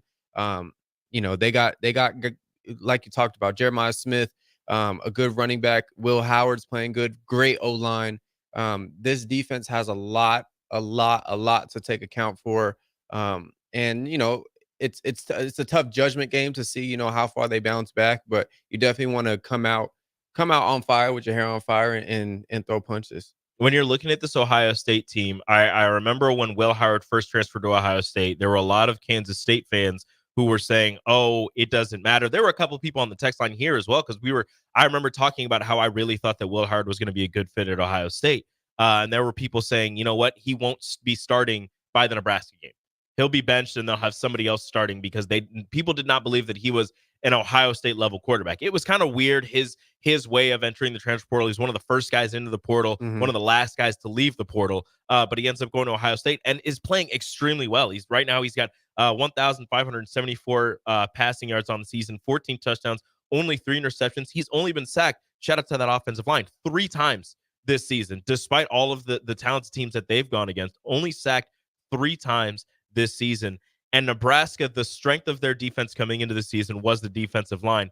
If you can get some type of pressure on Will Howard, that's still not going to be enough, because his strength, to me, especially at Kansas State, was getting out of the pocket and running the ball as a quarterback. And that's something that Nebraska hasn't really faced this year, is an athletic quarterback who can not only extend plays, but make plays with his feet. Yeah, and if the D-line can't get home, it's going to be a long game. I think last week we were, at least for me, I felt as if the game plan for Indiana was stop the run, force them to pass. And we didn't stop the run, and then it just opened up the floodgates for that Indiana offense to call whatever. So going into this game plan, I think it's the same thing. You want to stop the run and force them to pass, and then get home with the D-line. But here poses the question, can you defend on the back end with these receivers? They're not a team where they're going to go a lot of 10 personnel. They like to throw their tight end and stuff. So it's not like we're going to see, Sayer Wright, Tommy Hill, and Tommy's not playing. Okay. Well, Tommy's not playing. Okay. So we got Buford and Sayer Wright, smaller guys, not too big on the outside. But I mean, it's going to be a challenge. It's going to be a challenge. So the guys I'm just going to keep saying it. The guys had to come out and play. Like, they got to come out. It has to be almost a flawless game by these boys, the Nebraska boys. It can't be a game where you come out slow first drive and then you pick it up second quarter. If you start slow, you're going to end slow. And I know the team has emphasized it this week, but we'll see, of course. This is one of those games, and I mean, it was the same last week, but this is especially important in this one, that you have to throw the first punch. They talked about last week getting punched in the mouth and not being able to respond. You cannot allow Ohio State to punch you in the mouth early. You need to be the puncher. You can't receive it. You have to go out there, whether it's your defense, getting out there and forcing them to do things that they're not comfortable doing, and getting to the quarterback, getting to Will Howard, which has not happened a lot this season from other teams, getting to him, forcing the running backs to not have the same open holes that they've had all season, getting into Jeremiah Smith's head and trying to force him off of his routes, doing whatever you can defensively or offensively, scoring on your first drive.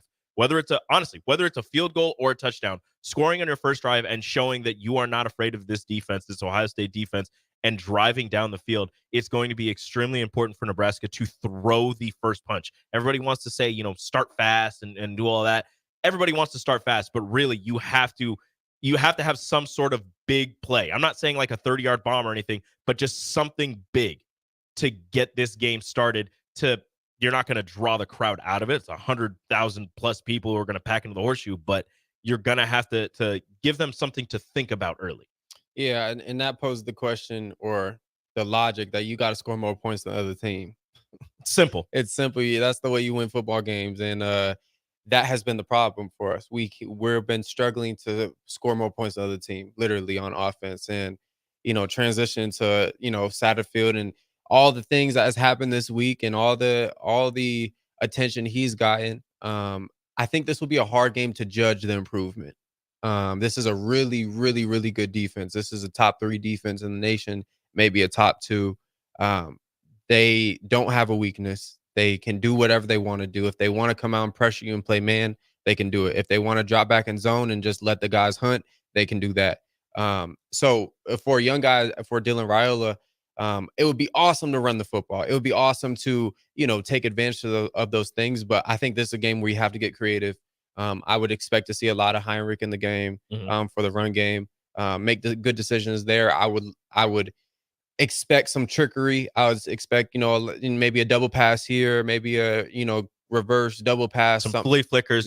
We talked about this. Me and you talked about this. This is a kitchen sink game. Yeah, throw everything you got. I mean, the stuff that you practiced fall camp that you didn't use yet, I'm sure you practiced it this week. You got to be so efficient in moving the football, of course, but you got to be efficient on third down specifically. When you go on fourth down, you got to get it in your 2-minute drills. And if we get in a 4-minute offense where we got to run the clock down, whether it's before half or, third quarter, we got to lead or just time possession game. Say we get up, say we get a pick or a pick six or fumble recovery, whatever, we're up by a score. We got to learn how to run the football and be efficient there. And you can't mess it up. No, I mean, you got one shot. This is what Eminem, you got one shot, whatever. This is it right here. This is it. And, it's a great team. And Nebraska's going to learn a lot about who they are after this game. Yeah, you talk about running the ball, and I said this to you before we came on the air.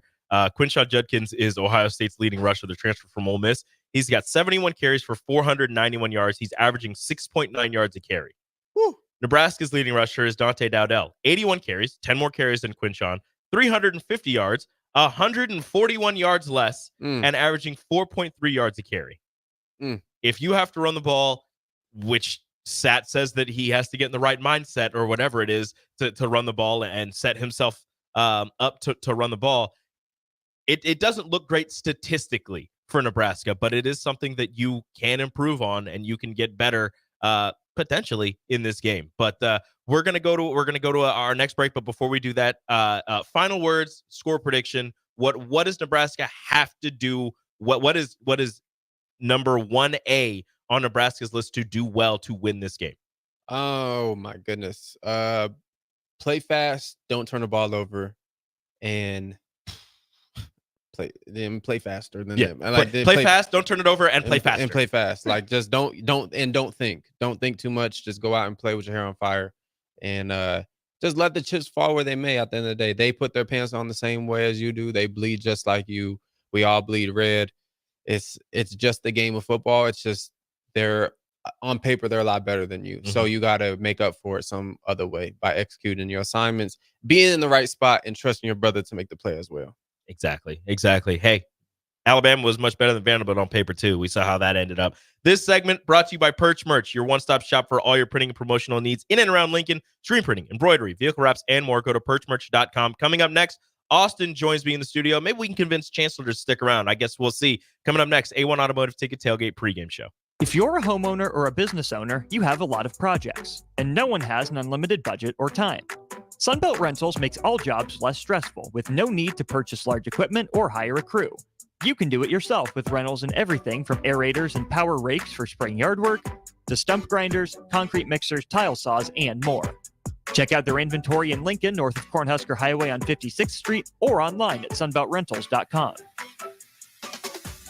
Perch Merch is your one-stop shop for all your printing and promotional needs in Lincoln, Nebraska. They specialize in screen printing, embroidery, vehicle wraps, window wraps, print collateral, promotional products, and signage. At Perch Merch, they are committed to delivering high-quality products and exceptional customer service. Their experienced team of designers and printing professionals will work with you every step of the way to ensure that your vision is realized. Call for a quote today at 402-217-5212 or go to perch-merch.com. Wall-to-Wall Wine and Spirits is your place in North Lincoln to go for all your needs in wine, spirits, and beer. They also have a large variety of cigars in their walk-in humidor, and they have a top-notch walk-in, temperature-controlled, high-end wine bar. Plus, you can enjoy free samples from their tasting bar. There's only one place to go for all your needs for wine, beer, spirits, and cigars. Wall-to-Wall Wine and Spirits on North 27th Street in Lincoln. If you're in Seward or Milford, listen up. Select Plumbing is now servicing your area with no trip charges from Lincoln. Select Plumbing works on a variety of issues for your home and business, including general plumbing, water heaters, faucet and fixture repair, underground sewer and water repairs, backflow testing, and more. Keep your property free from leaks and other issues. Call today for a free estimate, 402-560-6197. It's not just Lincoln, Waverly, and the surrounding area anymore. It's also Seward and Milford with no trip charges. Contact Select Plumbing to inquire at 402-560-6197. Tune in to 93.7 The Ticket as soon as the clock hits 0 for the Jay Foreman postgame show. Listen to expert analysis from the Husker Hall of Famer, an 8-year NFL veteran, for 90 minutes after the game. The Jay Foreman postgame show, sponsored by Anderson Ford, Tanner's Bar and Grill, Tavern 180, Elway Power Sports of Lincoln, Vinnie Kreekak of State Farm Insurance, and Action Plumbing, Heating, AC, and Electrical on 93.7 The Ticket and theticketfm.com. It's the fall sports season, and that means that the school year is back in session and you're planning road trips for Nebraska football games and following your kids around to their different events. Stop telling yourself you'll upgrade your car someday and do it now.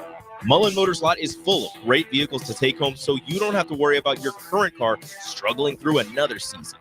Come check out their lot just north of 48th and Lake and find your next ride. As your fall schedule gets busy, you'll need a reliable way to get to your destinations. Mullen Motors. No taglines, just quality vehicles. Mullen Motors. At Jimmy John's, we don't make sandwiches. We make the sandwich of sandwiches. We use fresh veggies because we don't hate salads. We just feel bad for them. We make our sandwiches exactly how you want because you're the one who's eating it. And we bake bread all day, every day because stale bread isn't bread. It's croutons. Sandwich history is written by the victors. Good thing we have legible handwriting. Jimmy John's, the sandwich of sandwiches. Order pickup or delivery on the app. Hey everyone, Lance here with Black Label. We specialize in creating custom crafted decks, pergolas, patio covers, and more. Plus, our retractable screens, gazebos, and patio enclosures create the ultimate outdoor retreat. With over 50 years of combined experience, we're not just builders, we're creators of unforgettable memories. Call them today at 402-730-6333 or visit blacklabelbuilt.com for a free consultation. Let's turn your backyard dreams into reality. Black Label Built. Built to serve, built to last. Things that impair you come in many different shapes and sizes. Some are the shape of beer and liquor bottles. Others look like cigarettes but aren't cigarettes at all. These are the things we know impair us, the things our parents warned us about. What we're not always aware of is our new prescription or the over-the-counter medicine we picked up just for allergies or a bad cold. See, it doesn't just matter how much of a substance you take. If you are impaired, driving is deceptively dangerous. Don't drive impaired. Paid for by the NDOT Highway Safety Office. This is Chris Elgert, loan originator at Lincoln Federal. With over 20 years in the industry, I have found it's extremely gratifying to solve my customers' home financing needs and then show them the options and strategies available for them to fulfill their goals. But my biggest reward comes when I watch my valued customers experience the American dream of home ownership and move into their new home. Talk with me about your home loan at Lincoln Federal and Go Big Red. Member FDIC, Equal Housing Lender. Personal banking like you remember. Hey, bestie. Whoa, how'd you snag that awesome set of wheels? I'm in the market for a new car, too. My friends at Members Own Credit Union. You're always in the driver's seat when it comes to your finances at Members Own. Always in the driver's seat, huh? Yep. They set you up with a loan that makes sense for your budget with great rates and top-notch customer service to boot. Looks like we're going to need to make a pit stop. Let's go. I'll drive.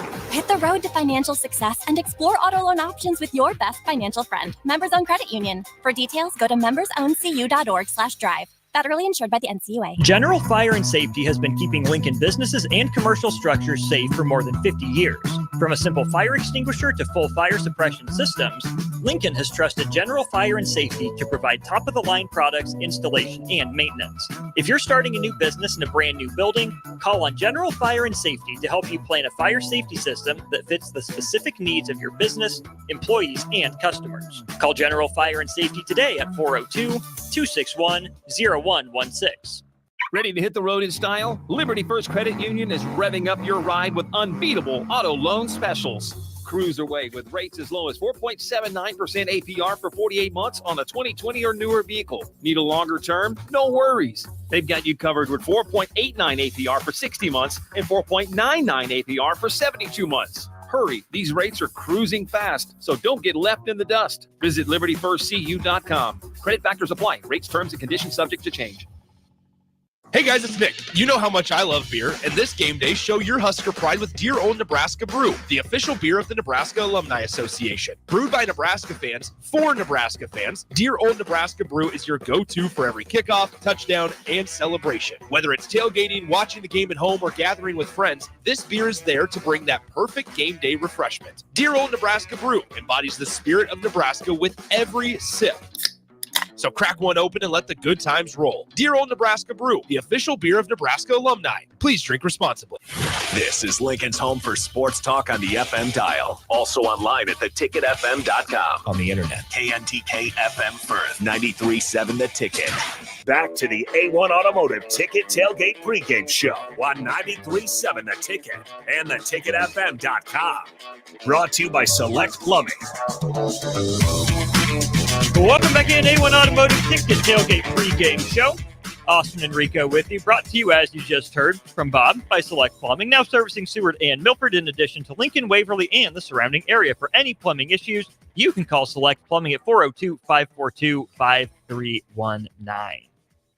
All right, Rico. Hello. Question of the day for you. Oh, no.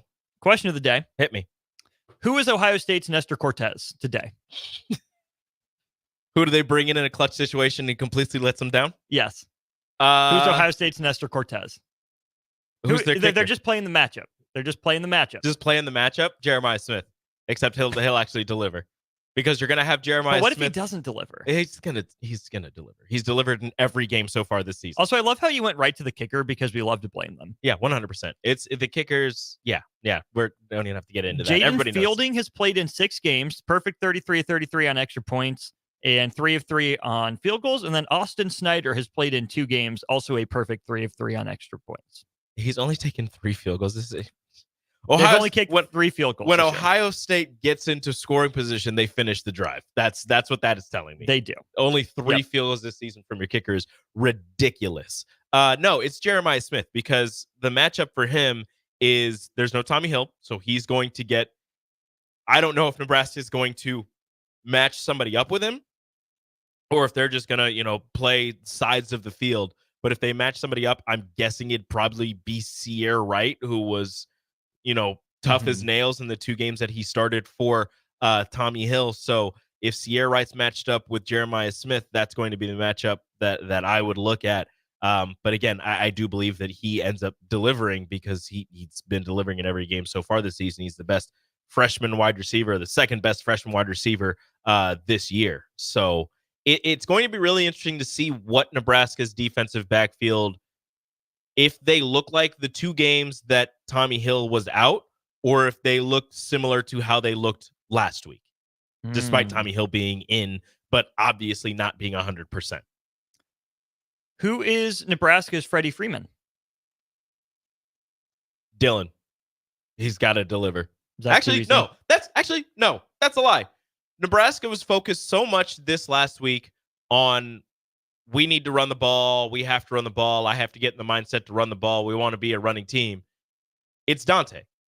It's Dante Dowdell because he's going to be your starter. He's been your starter. He's been the guy that you've gone to all season. He leads the team in carries by a pretty wide margin despite missing 6 quarters due to fumbling early in the first game of the season and fumbling early last week against Indiana. They pulled him. They didn't put him back in the game. He still leads the team in carries, again, by a pretty wide margin. He's got 81 carries. Second on the team is Emmett Johnson, surprisingly, with 43 carries. So it's Dante Dowdell. He's the one that has to deliver. He's going to be the one that's in those situations where it's, okay, 3rd and 1, 3rd and 2, 4th and 1 potentially in the red zone, and we don't want to kick a field goal here in the horseshoe. We're going to hand you the ball. We need you to, first off, 2 hands, cover that thing up, and get the first down. Rock Tua, cover that thing. Exactly. Quote Rico. Exactly. Dante Dowdell. Rock Tua. Rock Tua, cover that thing. Bubba on the text line says, Austin, I feel like that Nestor Cortez reference was a shot at the Yankees. I don't approve. Also, at least we're in the World Series. Where are the Royals at right now? Hey, Bubba, it's nothing personal, man. It 100% was a shot at the Royals because I'm here. At the Yankees because I'm here, and it's okay. That's why I thought Chancellor was going to come in for the segment, because he and I were just going to talk baseball. Oh, yeah? Yeah, with you. Because his dad played for the Red Sox. Really? Yeah. That's terrible. I was just talking with him. Yeah, he was, his dad was on the team 2 years before the 04 run. Oh, tough. Yeah. Tough. It's okay. The Red Sox suck anyways. That's all good. Lemon says, please never say that again. I threw up in my mouth a little. Well, just spit it out, Lemon. Simple. That's all you got to do. All right, Rico. What I was going to say. Looking at Ohio State statistically, I hate it. Leading receiver by catches is Emeka Egbuka. Yep. Leading receiver by yards is Jeremiah Smith. And don't forget this guy, Carnell Tate, who's actually very good at football as well. Yep. When I look at Egbuka and Smith, to me, that's the difference between Ohio State and what Strick and I both predicted Nebraska would have a similar setup with Jamal Banks and Isaiah Nair. Strick and I both said Nebraska would be led in catches by Jamal Banks, but in receiving yards by Isaiah Nair. I would like to think that Nebraska's guys are close to Egbuka and Smith level, but we haven't seen it consistently from Nebraska's guys like we have through 6 games from Smith and Egbuka. Statistically, they are nowhere close to them. You have Jamal Banks at 23 receptions, Isaiah at 19. Jamal with 316 yards, Isaiah with 304. And then touchdowns is just a ridiculous margin where Isaiah is leading the team in touchdown catches with 4. And Jeremiah Smith, as you said, with 32 catches, has 7 touchdowns. It's not even close in terms of the receiving core for Ohio State versus the receiving core for Nebraska. I do believe that in terms of throwing the ball, at least, that Dylan Raiola is better than Will Howard. In terms of escaping pressure, making things happen on the run, Will Howard has shown the ability to do that. He showed that ability at Kansas State. And then in terms of he showed that ability against Oregon. They're number 4 in the country, Austin. It doesn't. I don't think I got to get my jokes off where I can. I really don't think it matters to them. But in terms of running the ball and making plays with his feet, not just getting out of the pocket, but gaining yards, Will Howard is much better than Dylan Raiola is in that aspect, as Dylan has 21 carries for negative 89 yards. And I know college accounts for sacks, whatever. Yeah. But Will Howard is 4th on the team in carries for Ohio State with 33 for 77 yards and 5 touchdowns. It's going to be something that Nebraska hasn't faced this season in terms of a running quarterback who wants to run, will run, and make plays with his feet. And also stay in the pocket and deliver the rock with pretty good accuracy. This is going to test the death row defensive line for Nebraska that underperformed mightily last week. I think you are being very polite in saying that. Rico, to me, the biggest thing that Nebraska can do to stay in the fight, right, to stick in the game, to give itself a chance, is to limit the explosive quarters from Ohio State, right? Ohio State's played 24 quarters of football. Obviously, that's 6 games worth. They have gone scoreless in only 2 quarters. Once against Michigan State and once against Iowa. They have scored 10-plus points, between 10 and 19 points in a quarter, once against Akron, twice against Western Michigan, once against Marshall, once against Michigan State, and once against Oregon. They've put up 20 points in 5 of their 24 quarters. Against Akron, Western Michigan, and Marshall, they did it. But that's when they ran away from Michigan State, and they ran away from Iowa. They put up 21 points in a quarter against that Iowa defense. If Nebraska is going to stick around in this game, to me, you got to keep Ohio State out of the 20s in the quarters, right? Obviously, if you can hold them to a touchdown a quarter, that'd be great. At the very least, to give yourself a chance in that game. How does Nebraska limit the Ohio State offense? How does it keep them from not having an explosive quarter? By keeping them off the field, which goes into the aspect that was a large talking point this week, running the ball, handing the ball off to your running backs and chewing the clock. That is the only way that you are going to keep this Ohio State, aside from playing lockdown defense, which is hit or miss with this Nebraska defense. You have to utilize your running backs, utilize your running game, and hell, utilize the short passing game as an extension of your running game to keep Ohio State's offense off. That is the time of possession, controlling the clock, holding on to the ball is the only way that you are going to keep this Ohio State offense from scoring. That, in my mind, that's the only way that you can do it. I have faith that this defense is strong and will put up a better showing than they did last week. But as I've said in the last couple of times I've been on the air today, Ohio State is just so much more talented than Indiana is. Indiana, an extremely well-coached team, but Ohio State so much more talented that it's going to be tough to keep them out of the end zone. I mean, nobody really has been able to keep them out of the end zone with a lot of success this season, as you just mentioned with their scoreless quarters and putting up 20-plus points in quarters. You bring up one of my favorite discussions, specifically in Huskerland. Running the ball and controlling the clock are only important if you capitalize with scores. Yes. Ohio State can score from anywhere on the field. Technically, Nebraska can too, but you feel more confident about Ohio State's ability to score from anywhere on the field than you do Nebraska's. If Nebraska is going to run the ball, and that's the mindset, and they want to control time of possession and clock and whatnot, fantastic. You do that. But make sure you score 7 points at the end of the drive, because guess what? Nebraska had a 7.5-minute drive against Indiana. Paid off with an interception, returned down to the Nebraska 20. Indiana scores, and they're off to the races. Number one, Nebraska was already down 28-7 at that point. You didn't have 7.5 minutes to waste against an explosive offense. If you're going to have a 7.5-minute drive, do it to tie the game or take the lead. Not when you're already down 3 scores. That was the problem I had with Nebraska last week, was that distinct lack of a sense of urgency from the team, right? Yes, it's great that you controlled the ball for 7.5 minutes and you moved it down the field, but it's not going to do you any good if you can't put points on the board, specifically touchdowns. Field goals aren't going to win you this game. They're not going to win you the game, but it would make you feel a little bit more confident going back out there that you did put some type of points on the board, and maybe it would give your kicker some more confidence. So if you do end up showing more urgency and getting into a close game against Ohio State later on in the game, if you need your field goal kicker to do something, he's got more confidence than he did going into the game. But that's why I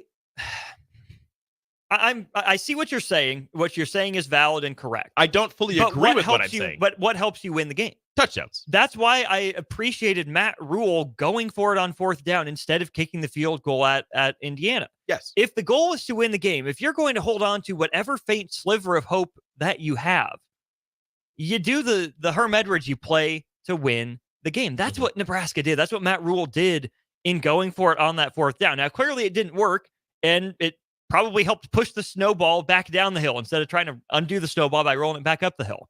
Don't come at me with physics. I know that's not how it works. Work with me in the analogy. Science. Here. Yeah. But if this is a game that Nebraska has to enter playing specifically to win. not just playing to lose. I don't remember who I heard say it, but all the talk in the offseason and throughout the season has been take care of the ball, right? Nebraska, this game can't just be just take care of it, just minimize damage. Nebraska has to be in the mindset of let's inflict damage. We got to put points on the scoreboard, not just keep points off the scoreboard for Ohio State.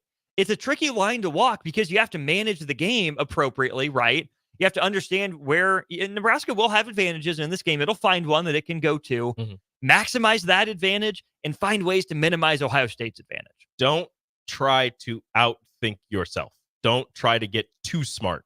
Now, I mentioned it with Chancellor. This is a kitchen sink game.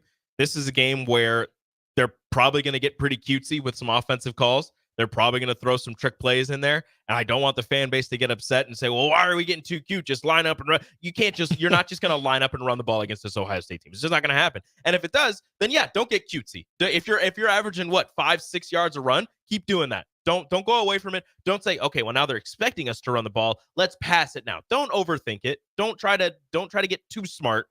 Just go with what works. Keep a play going until they prove that they can stop it, which is what has happened to Nebraska many times before in the past, with teams finding something that works and just abusing it over and over and over again. And before I keep going, I want to go back for a second. That going for it on 4th down against Indiana, that run that ended up in a fumble. That was the first 4th down. Yeah, the first 4th down. The amount of people that I have heard that said you shouldn't have gone for it, you should have kicked the field goal. The thing is, it worked. You got what you wanted. Down. The call was right. They ran the ball. The call was right. Everything in terms of coaching went right. The blocking was good. Everything was good. He fumbled. That's not on the coaching staff. No, I don't care what you say. That's not on the coach. He fumbled. That's on him. A helmet, what perfectly placed, hit the ball, popped it out. Whatever you want to say, however you want to say it. The coaching staff did exactly what they were supposed to do in calling a really good play and getting that first down. You just have to hold on to the ball. I agree with you where you have to pay these drives. If you're going to have a long drive, you have to pay it off with a touchdown. And I don't fully agree with myself when I say that, if you're getting in that situation early, take the points, kick the field goal. If you're in the red zone, if you're inside the 20 and it's a 4th and 1 or a 4th and 2, it'd be nice to get the points and go for the field goal. But also, if you drove all the way down there and you do have an extended drive, keep it going. Keep the momentum rolling, because as much as I say you want to build the confidence in your kicker, it's tough to build his confidence when you have very little confidence in your kicker going into this matchup, which is tough to say, but that's what they've proven to us, especially last week when they had multiple opportunities in the red zone to kick field goals and opted to go for it. Yeah. Phil on the text line will end us off. He said, I agree with most of what you've said, Rico, except I think they have to get some downfield pass plays working. Give some Dylan Raiola stats as well. You can't be that close to that number of completion and that far from 300 yards. It shows the utter lack of explosiveness from this offense. That's just the problem, is that Nebraska is neither steady enough to continue to pound the rock nor explosive enough to rely on big plays. When Nebraska hits a big play today, it's got to be a house call. When Nebraska has an extended drive today, it's got to be paid off with points, right? Nebraska can't settle for the 40-yard play to go from the 20 to the 40, essentially, right? You got to score in one big play because you won't have that opportunity again. Same with the extended drive, right? You have to play the drive you're in. I think Nebraska is a team that has to live in the moment where, yeah, you do have to manage the game and keep big picture in mind, but manage the moment is what I think it's going to come down to for Nebraska. Big thanks again to Select Plumbing for their sponsorship of this segment. They're now servicing Seward and Milford in addition to Lincoln, Waverly, and the surrounding area. If you've got any plumbing issues, make sure you give our friends at Select Plumbing a call at 402-542-5319. He's Rico. I'm Austin. Chancellor and Harrison will wrap us up on the A1 Automotive Ticket Tailgate pregame show after this. It's game day at Raising Cane's. If you want to order like a champ, it's the action off the field you need to focus on. The only play you're running is chicken. So what combo are you picking? Make it a perfect season. We've got tailgates of hand-battered, cooked-to-order chicken fingers and cane sauce, and jugs of freshly made tea and lemonade. All available to order online or on our app. Touchdown! This season is about to be unbeatable. Raising Cane's Chicken Fingers, one love. General Fire and Safety has been keeping Lincoln businesses and commercial structures safe for more than 50 years. From a simple fire extinguisher to full fire suppression systems, Lincoln has trusted General Fire and Safety to provide top-of-the-line products, installation, and maintenance. If you're starting a new business in a brand new building, call on General Fire and Safety to help you plan a fire safety system that fits the specific needs of your business, employees, and customers. Call General Fire and Safety today at 402-261-0116. Wall-to-Wall Wine and Spirits is your place in North Lincoln to go for all your needs in wine, spirits, and beer. They also have a large variety of cigars in their walk-in humidor, and they have a top-notch walk-in, temperature-controlled, high-end wine bar. Plus, you can enjoy free samples from their tasting bar. There's only one place to go for all your needs for wine, beer, spirits, and cigars. Wall-to-Wall Wine and Spirits on North 27th Street in Lincoln. If you're in Seward or Milford, listen up. Select Plumbing is now servicing your area with no trip charges from Lincoln. Select Plumbing works on a variety of issues for your home and business, including general plumbing, water heaters, faucet and fixture repair, underground sewer and water repairs, backflow testing, and more. Keep your property free from leaks and other issues. Call today for a free estimate, 402-560-6197. It's not just Lincoln, Waverly, and the surrounding area anymore. It's also Seward and Milford with no trip charges. Contact Select Plumbing to inquire at 402-560-6197. Hey, bestie! Whoa, how'd you snag that awesome set of wheels? I'm in the market for a new car, too. My friends at Members Own Credit Union. You're always in the driver's seat when it comes to your finances at Members Own. Always in the driver's seat, huh? Yep. They set you up with a loan that makes sense for your budget with great rates and top-notch customer service to boot. Looks like we're going to need to make a pit stop. Let's go. I'll drive. Hit the road to financial success and explore auto loan options with your best financial friend, Members Own Credit Union. For details, go to membersowncu.org/drive. Federally insured by the NCUA. Ready to score big with your projects? Look no further than Edward Stone, the MVP of natural stone for over 2 decades. Edward Stone is cranking out over 30,000 square feet every week and offers a winning lineup of over 70 quality natural veneer stone selections. Their unbeatable variety and experienced team will ensure your project is a success, whether it's a home renovation or a commercial build. And hey, they're not just about stone. They've got an all-star lineup of fireplaces, cast stone, brick, and much more. Swing by one of their locations in Lincoln or Omaha today and experience the Edward Stone difference, your reliable choice for over 20 years. Ever wish you had another light switch on the other side of the room on a dark night? How much better would you sleep at night if you had a ceiling fan in your room? The High Electric Service Department is here to make your electrical what-ifs a reality. Whether you're looking to replace some outdated light fixtures or brighten up your counters with under-cabinet lighting, High Electric can handle all types of residential electrical installations and services.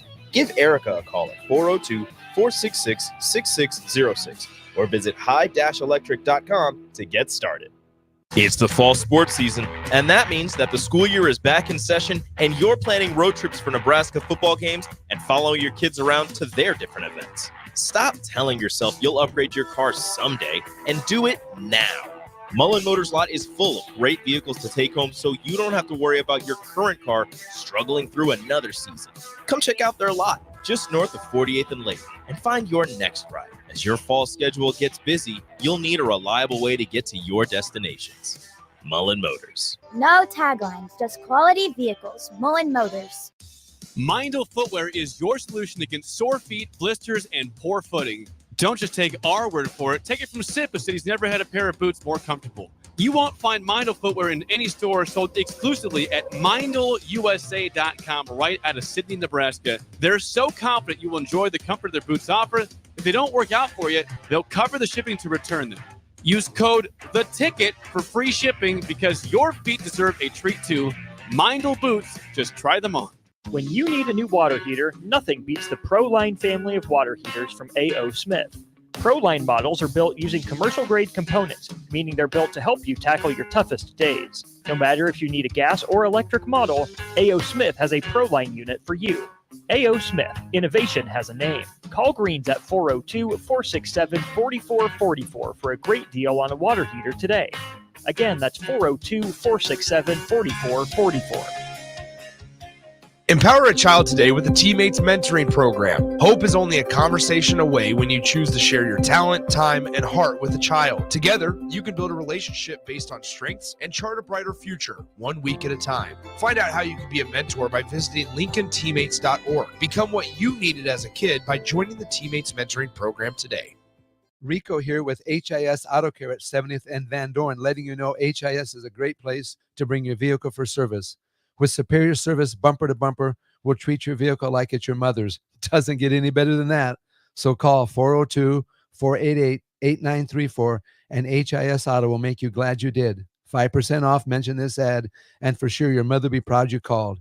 402-488-8934, HIS Auto Care, 70th and Van Dorn. God bless you. Hi everyone, Kendall Warnock with A1 Automotive in downtown Lincoln. If you're looking for an automotive repair facility you can genuinely trust, we would be grateful for the opportunity to earn your business repairing your vehicle. We have ASE master technicians and qualified to work on a variety of vehicles from Hondas to Porsches, Jaguars to Toyotas, and Chevrolets to Fords. We pride ourselves on customer service and relationships, and we would be grateful for the opportunity to serve you. Give us a call at 402-477-4660. A1 Automotive, always honest answers. Back to the A1 Automotive Ticket Tailgate Pregame Show on 93.7 The Ticket and theticketfm.com.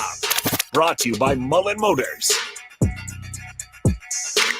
All right, we're back one final time here on Pregame. Austin Rico Chancellor with you. Segment brought to you by Mullen Motors. Get to Husker Road games and youth sporting events safely this fall in a new ride from Mullen Motors, just north of 48th and Layton here in Lincoln. All right, fellas, college game day. Where the Huskers were last week, it's in Bloomington for Indiana versus Washington. Intriguing matchup there. Guest picker today, coming up here in just a little bit, Kyle Schwarber. Interesting pick, okay? Pretty famous Indiana alum. He's no Mark Cuban or anything, but not bad. But I think Big Noon Kickoff actually wins this one. Might be the quote-unquote lesser pregame show, but they pulled Bryce Harper. Yay. Come on, baby. How about that? Let's go. Bryce Harper, Hall of Famer, yes or no? Yes. Yes. He's got a few more seasons, so yeah, I think he can. That's not very confident. You guys don't believe what you're saying. Bryce Harper, Hall of Famer, yes or no? I would have to look at some numbers a little bit more. Yeah. But I mean, he had the 1 year at the Nationals. 2015. 2015. I mean, that was insane. He's been pretty nails for the Phillies. He's got a decent runway left in his career. So I think if he continues, obviously not on the pace that he's on, but if he just continues to be as good of a baseball player as he is, I think he'll end up in the Hall of Fame. Bryce Harper is 32 years old. He's a 2-time MVP, Rookie of the Year, 8-time All-Star, Home Run Derby champion, 3-time Silver Slugger, and NLCS MVP. Yes. That's a Hall of Fame. That's a Hall of Fame resume. Slugger, yeah. One thing missing. A ring. That's a lot of people. Not people don't win rings. It's okay. You get a little Ewing theory with him leaving Washington, and then the Nats win it with Soto. I know, that kind of weird, isn't it? Strasburg got his ring. Yeah, Tough. He did. Bryce Harper didn't. He did. Yeah, maybe he shouldn't have left, or maybe the reason he left is why they won. I don't know. That's what I'm saying. I don't know. For his career, too, he's a 281 hitter, 336 career homers out of his 1,670 career hits, career slugging average of 522, OPS 911. So, yeah, I think Bryce Harper is maybe not a first ballot Hall of Famer, but Bryce gets in, I think, in his first 5 years on the ballot. Yeah. He'll find his way in. Yeah. Speaking of finding their way in, sounds like it's a late arriving crowd in Columbus today. Sam McCune of the Omaha World Herald says, you're going to see a sleepy and late arriving crowd today at Ohio Stadium.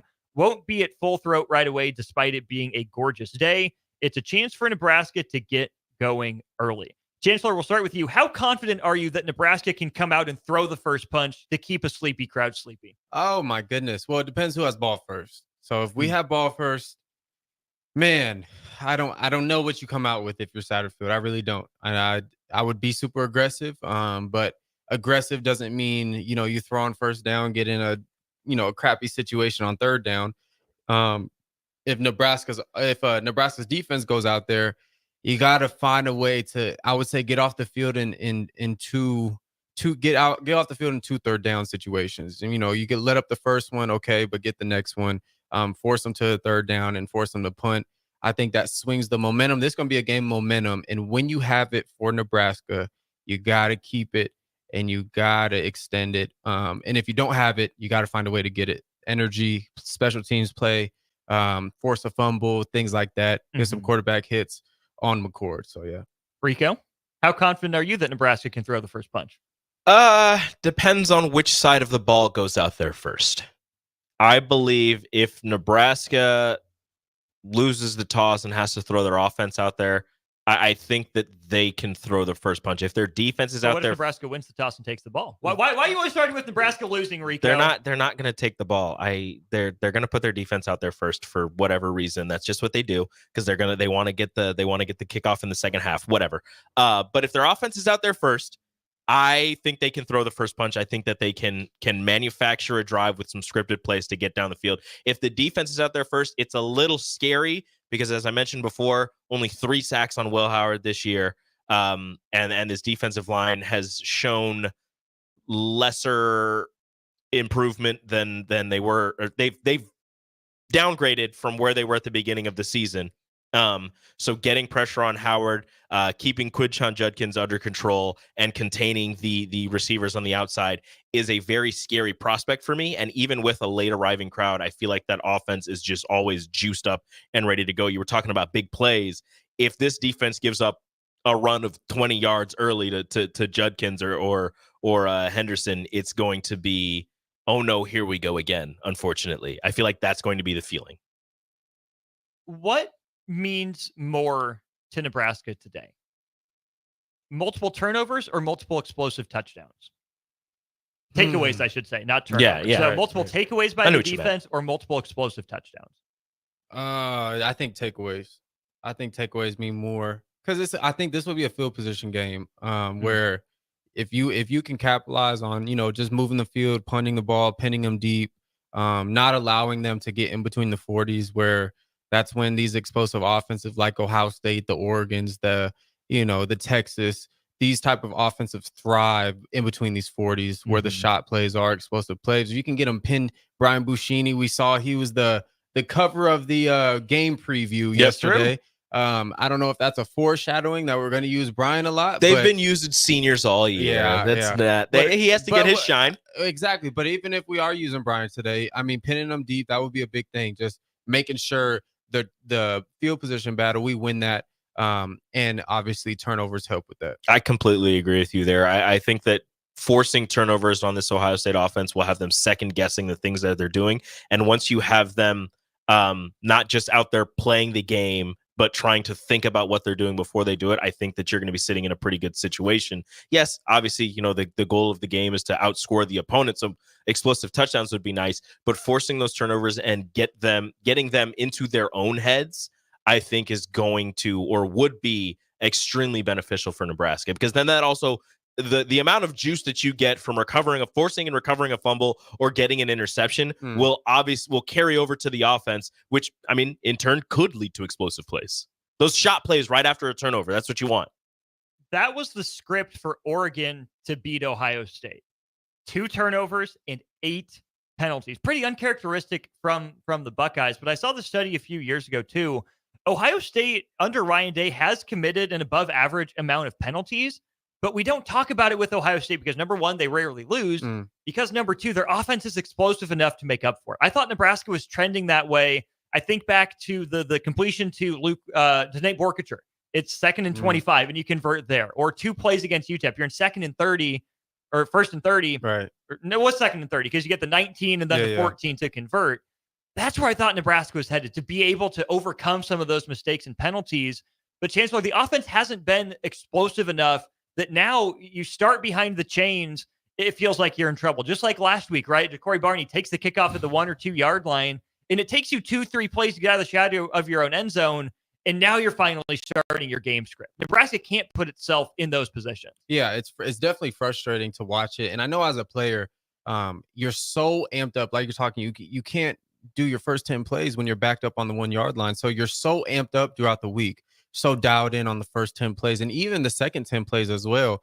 You're so dialed in, and then all of a sudden field position, like we talked about previously, you don't have good field position, you can't run your plays. So field position will be so key.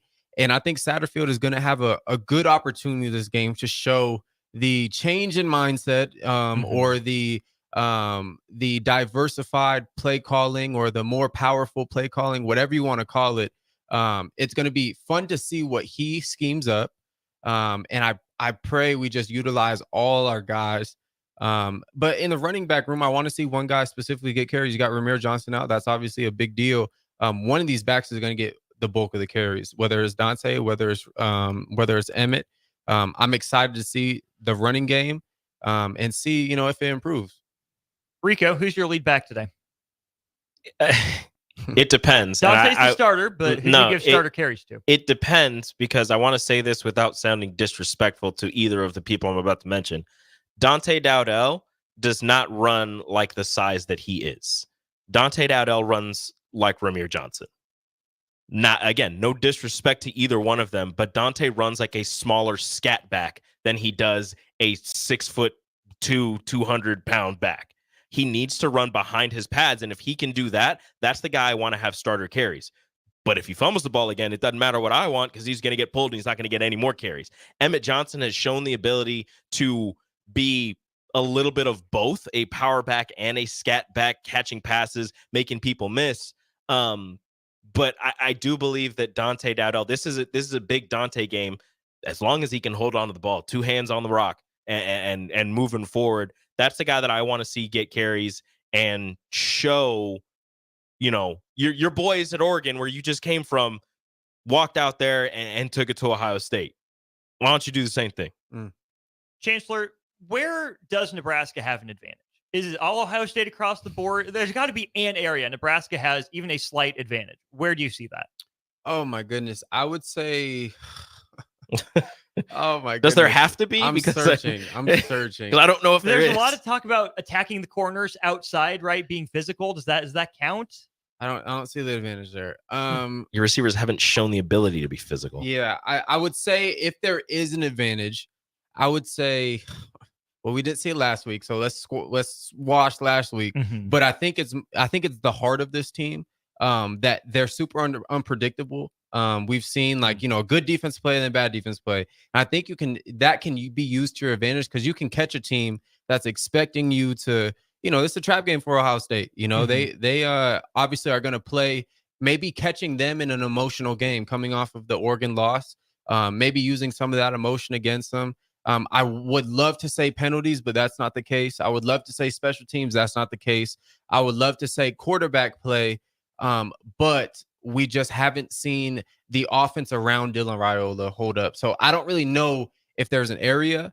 I can't really think of one, to be honest with you. I wish I could.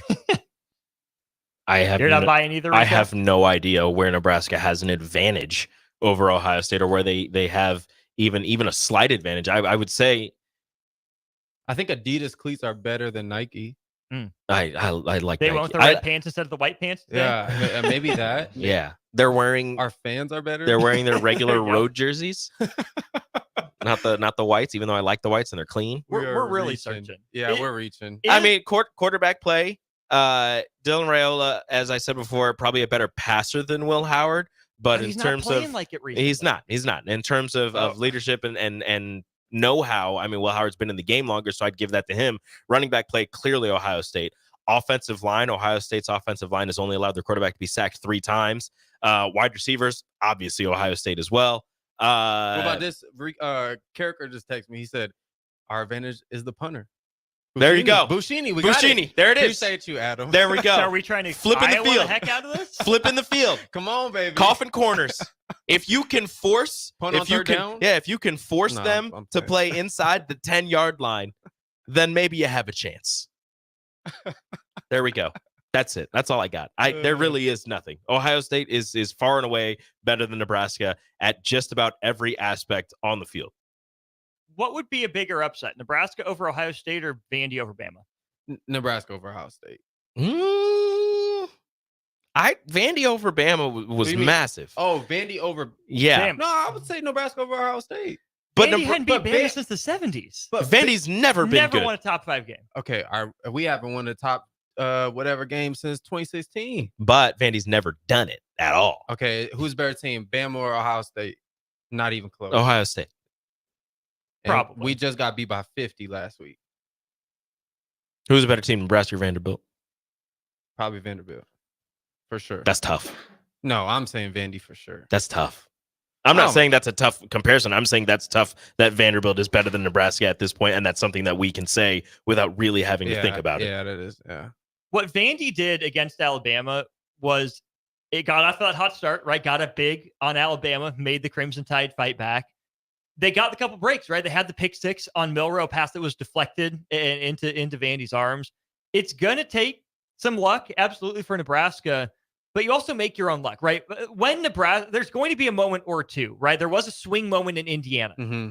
When that moment comes, Nebraska's got to step up and make a play. Got to capitalize. You've got 100%. You Got can't to. 95% capitalize against Ohio State. You have to 100% capitalize in those moments. Yeah, I mean, we don't fumble right there. That's a 7-0 ball game when we fumble. Mhm. I mean, if we go and convert that fourth down, we already converted it. You just got to fall to the ground with two hands on the football, like you said, Rico. Just hold on to the ball. Yeah, man. and we're driving that. We're probably going to score, at least get 3, right? And that changes the whole momentum because Indiana goes and scores in like 6 plays right after that, makes it a 14-0 ball game, and then everything just turns downhill. So there's going to be a moment in this game. It's not like you're not going to have a moment. There's going to be a moment where you have an opportunity to capitalize, whether it's off of a turnover, off of, let's say Nebraska goes and blocks a punt, or they splice a punt over to the left, or whatever it is. There's going to be a moment you got to capitalize on it. And if you don't, the writing's kind of on the wall. But if you do, you keep the hope alive, and that's momentum. And then, something creeps in the back of Ohio State's head and says, "Oh, is this going to happen again?"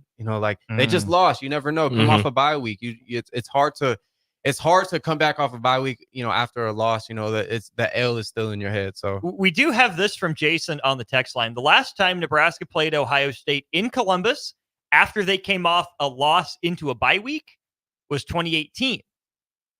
38-33. Ohio State beats Nebraska. Well, let's say that happens again. Let's say it's 38-33. Are you more disappointed that the defense gave up 38 or more excited by the offense scoring 33? No moral victories. I'm not excited about anything. You're a lost. liar. You don't believe that. That's a lie. I'm excited about the offense putting up 33. I'm excited about the offense putting up 33 points. You got to be more convincing than that, Rico. If it's all offense. Yeah, if the defense had a couple scores in there, I'm excited about that. The fact that they were able to do something with the ball as well. But you lose by 7 to Ohio State in Columbus, and you put up 33 points offensively.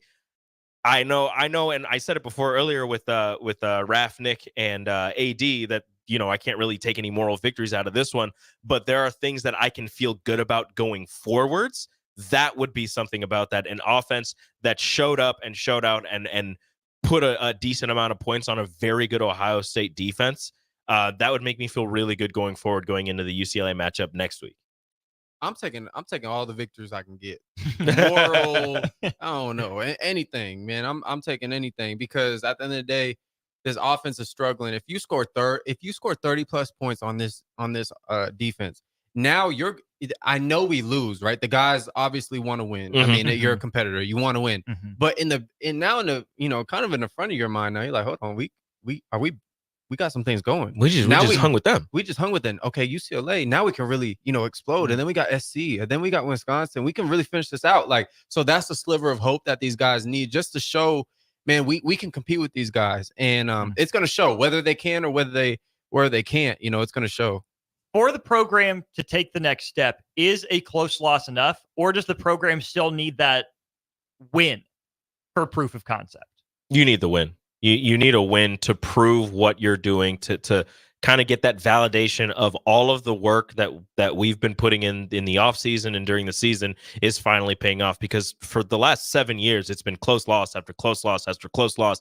And we've all been trying to convince ourselves that, they only lost by 3. They lost all these games by this amount of points. Like they're finally taking that next step.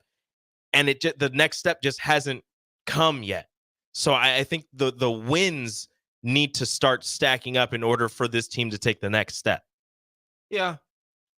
You mentioned the 3. I'm sorry. I'm sorry. I hit a little close. I'm sorry. I apologize. I apologize. Here's what's gonna happen. Hey, Austin, I didn't say anything about the Yankees last night. I did though. He did. Yeah. He's lashing out at you because of me. So you caught the stray for me. I apologize. That was a projection. The team looked great. The team looked fantastic, but it's just a close loss, and it's okay. Take the next step. And it's another close loss. Let's take the next step. And all the hard work that you guys are putting in, I couldn't do any of that. So I'm just talking on a mic. You're just a washed-up track out. Exactly. I just ran fast. I didn't have to hit anybody. Well, you ran. Shut up. I have the least college athletic experience in here, and I'm doing the most talking. Typical me. It's been fun. Let's see if we're having this much fun here in a few hours. Stick with us. Got some good college football on our airwaves. If you're watching the Huskers come back with us probably right around 2 o'clock, Jay Foreman, Nick Sainert for postgame. Chancellor, Rico, Austin, we're out here. Talk to you in a little bit.